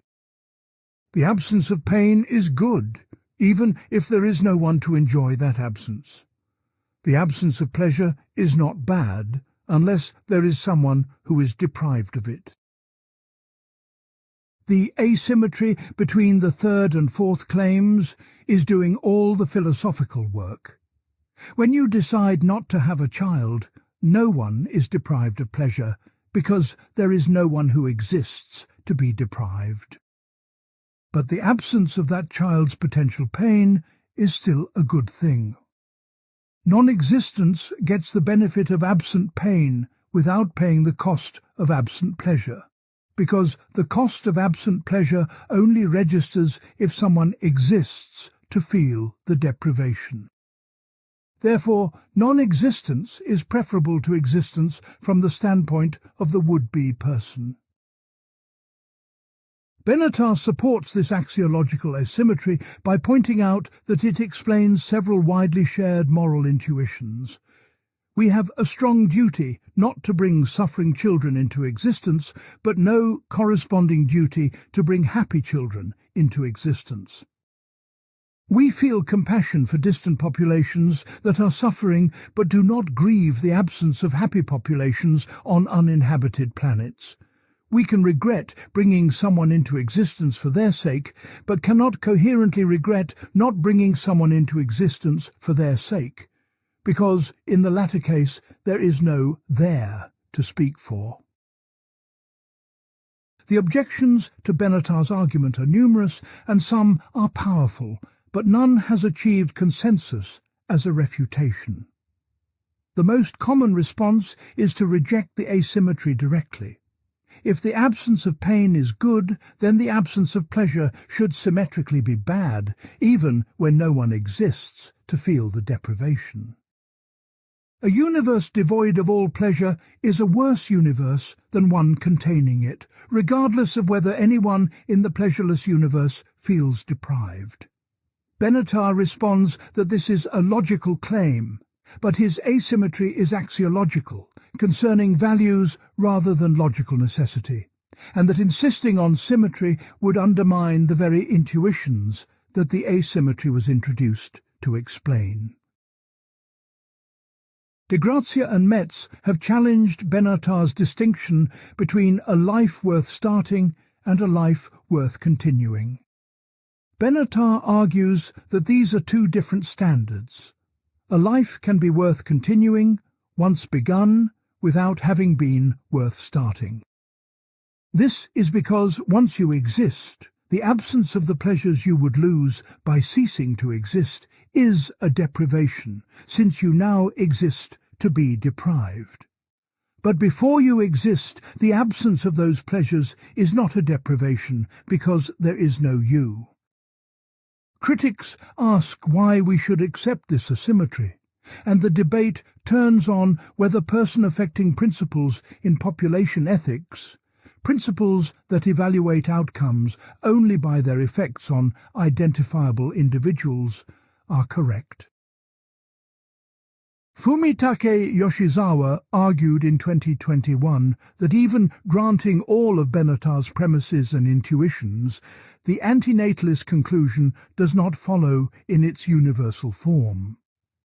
A more limited local antinatalism, holding that it is wrong to create lives that are guaranteed to be predominantly miserable, follows from the same premises without requiring the global conclusion that all procreation is harmful.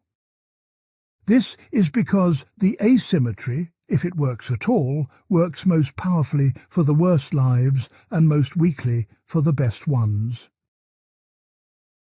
Massimo Pigliucci has attacked the hedonistic foundations of Benatar's argument entirely, arguing from a Stoic perspective that pleasure and pain are not the only bearers of prudential value. If virtue, relationships and engagement with the world contribute to well-being independently of their hedonic tone, then a life containing significant suffering might still be objectively good in ways that the pleasure-pain matrix cannot capture. Benatar's response is that anyone who denies pain is intrinsically bad, does not understand what pain is.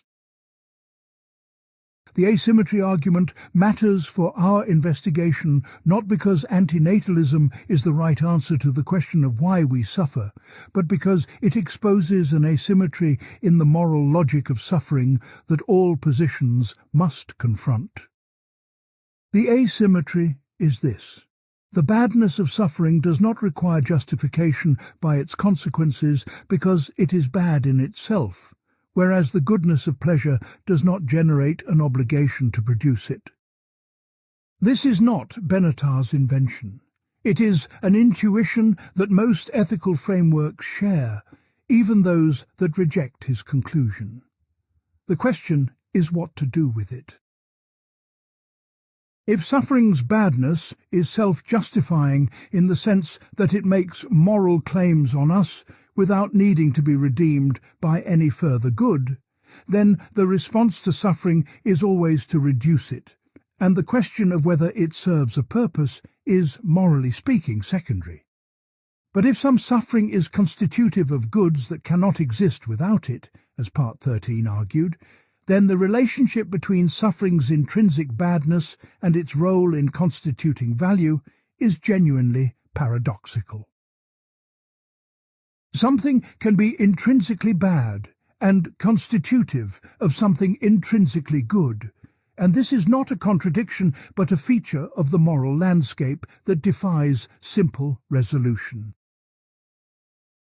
Up to now, our analysis has focused on suffering as an individual phenomenon, as something that happens inside individual conscious subjects. But a great deal of the suffering in the world is not produced by the structure of consciousness, by evolutionary design, or by the nature of time. It is produced by institutions, economies, and the organization of social power. And that kind of suffering requires a different kind of analysis. Part 15. The structural production of suffering. A migrant labourer working in extreme heat for 12 hours a day, earning barely enough to eat, suffering chronic back pain, anxiety about deportation, and the grief of separation from children they may not see for years, is not suffering because of the structure of consciousness or the nature of evolutionary design. They are suffering because of wage structures, immigration laws, global labour markets, and the distribution of political power. Their nociceptors and affective systems work the same way as anyone else's. What differs is the conditions under which those systems are activated, and those conditions are social, economic, and political. This is the domain of what we might call structural suffering, and it is one that philosophical treatments of suffering often neglect in favour of the metaphysical, phenomenological, and ethical questions we have examined so far. The neglect is itself a philosophical problem, because a theory of suffering that cannot account for the way social structures produce, maintain, and distribute suffering is radically incomplete. Marx's analysis of exploitation provides the foundational framework here, though updated considerably by subsequent work in political philosophy and sociology. Marx argued that the capitalist mode of production generates suffering not as a side effect but as a structural feature of the system. Workers suffer because the extraction of surplus value requires that they be paid less than the value of what they produce, which means their needs are systematically underfunded by the system that depends on their labour. This is not the suffering of natural scarcity, but the suffering of artificial deprivation within a system capable of meeting everyone's needs. The relevance of this analysis to the philosophy of suffering is that it identifies a category of suffering whose explanation is sociological rather than psychological or metaphysical. The Buddhist analysis from Part 6 locates the engine of suffering in the mind's craving and aversion. The evolutionary analysis from Part 3 locates it in the design of the nociceptive system. The structural analysis locates it in the organization of production, distribution, and political power.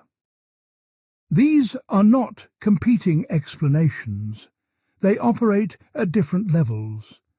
A person can suffer because of tanha, and because of wage exploitation, and because of the temporal structure of chronic pain, all simultaneously. But the structural analysis adds something the other levels cannot provide, an account of why suffering is distributed the way it is. Why do some people suffer vastly more than others? The metaphysics of consciousness does not explain this. Everyone has roughly the same neural architecture. The evolutionary account does not explain it. The capacity for suffering is species-wide. What explains the distribution is social structure. Who has power, who controls resources, whose interests are served by the institutional arrangements that produce and maintain specific patterns of suffering. Iris Marion Young's concept of structural injustice is valuable here. Young argued that injustice can be produced by the normal operations of institutions in which no single actor intends to cause harm. The suffering of the migrant labourer is not caused by any one person's cruelty, but by the interlocking logic of labour markets, immigration policy, consumer demand, and trade agreements. No one decided to make this person suffer, but the system operates in a way that makes their suffering almost inevitable. This creates a moral problem that individual ethics cannot solve, because the suffering is produced by structures, not individuals, and it can only be addressed by changing structures, not reforming characters. Paul Farmer, working at the intersection of medicine and political philosophy, coined the term structural violence to describe the suffering that is produced by social arrangements that systematically disadvantage certain groups. Poverty, racism, gender-based oppression and colonial legacies produce suffering that is as real and as severe as any suffering produced by disease or injury. But its causes are invisible in a way that disease causes are not. A broken bone has a visible cause. The suffering of chronic poverty has causes that are distributed across institutions, policies, and historical processes that no single observer can see in their totality. The philosophical implication is that the Eliminability thesis from Part 8 has a political dimension that the hedonic engineering approach neglects. David Pearce's proposal to recalibrate the hedonic setpoint through biotechnology would not touch the structural production of suffering.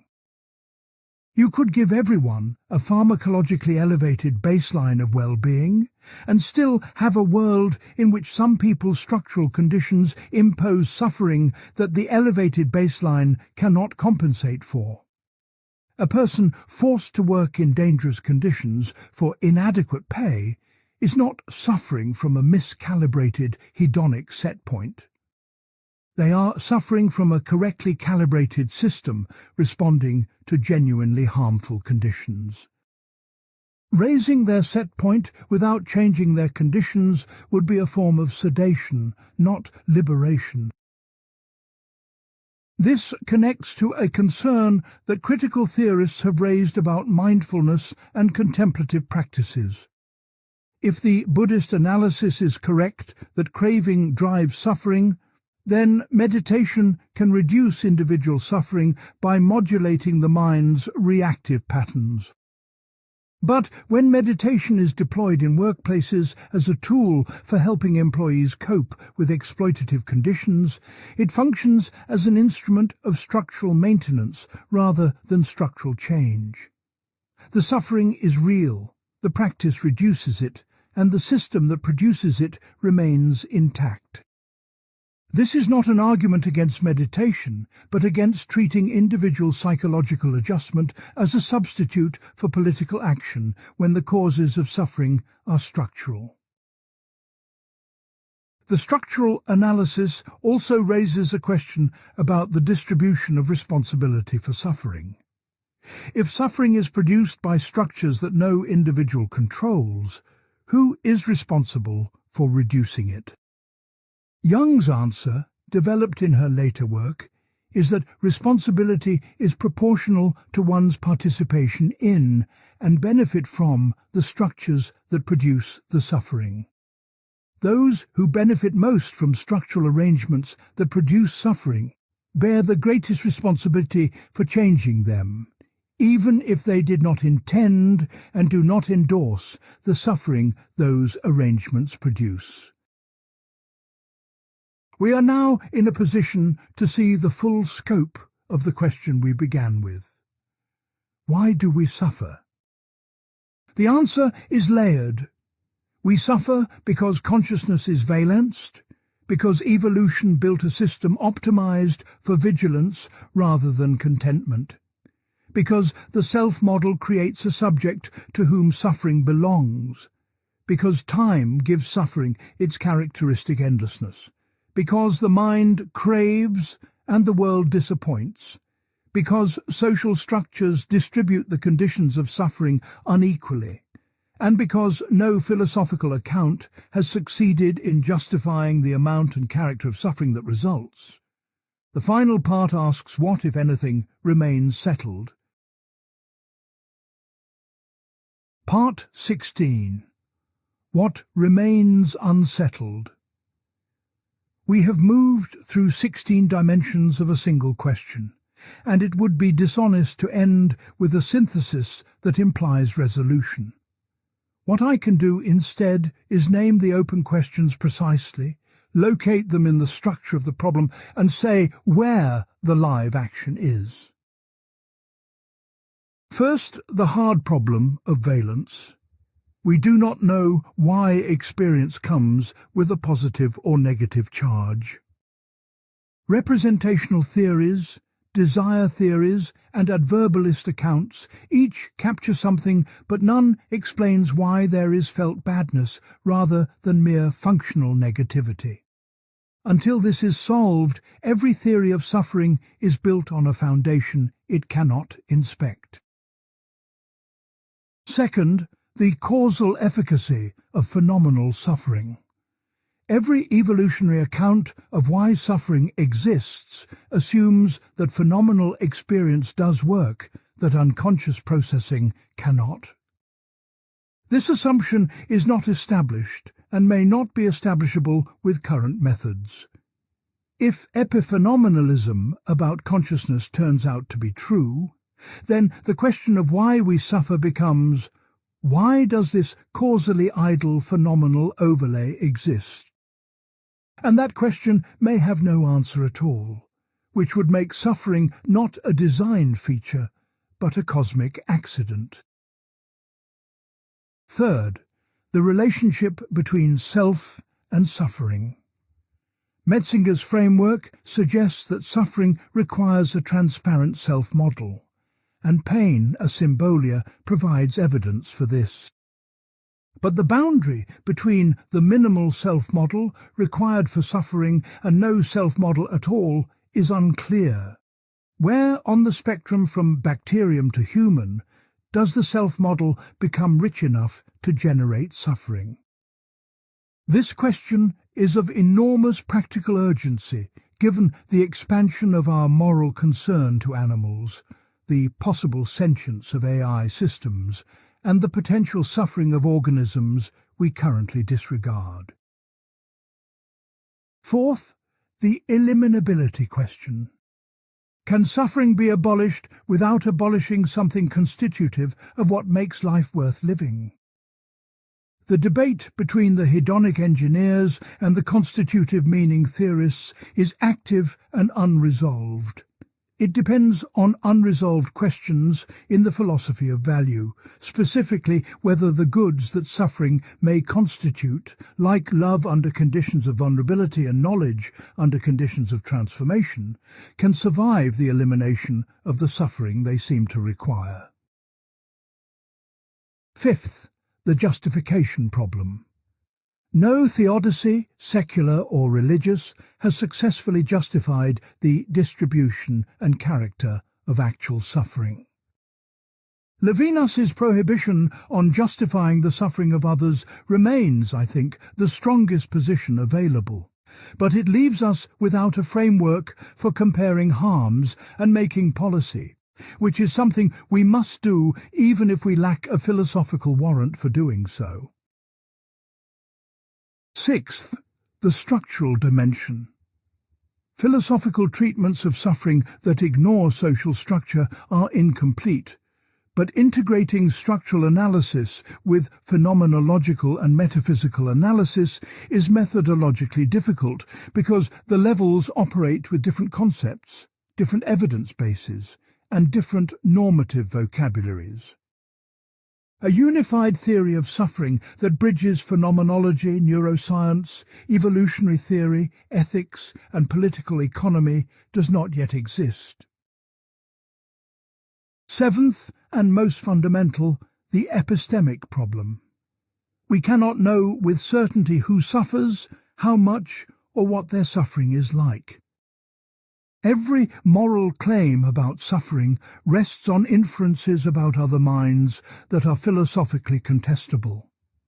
We act on these inferences because we must, but the gap between our moral confidence and our epistemic position is one that philosophy has not closed and may never close.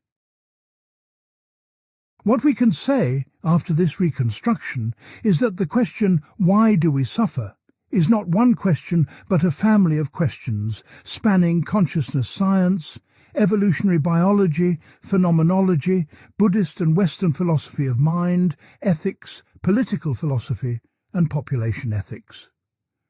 No single discipline owns the answer because no single discipline owns the problem. The fragmentation of the question is not a failure of understanding, but a reflection of suffering's actual structure, which is layered, multidimensional, and resistant to the kind of unification that elegant theories demand. The honest conclusion is that we suffer, at least in part, because we are the kind of beings for whom things matter. Valence, the felt goodness and badness of experience, is what makes us moral subjects and not mere information-processing systems. The same capacity that lets us love, create and find beauty in the world is the capacity that lets us be destroyed by loss, injury and despair. Whether this is a trade-off that can be renegotiated or a structural feature of conscious existence that must be accepted is, I believe, the deepest open question in the philosophy of suffering. And it is open.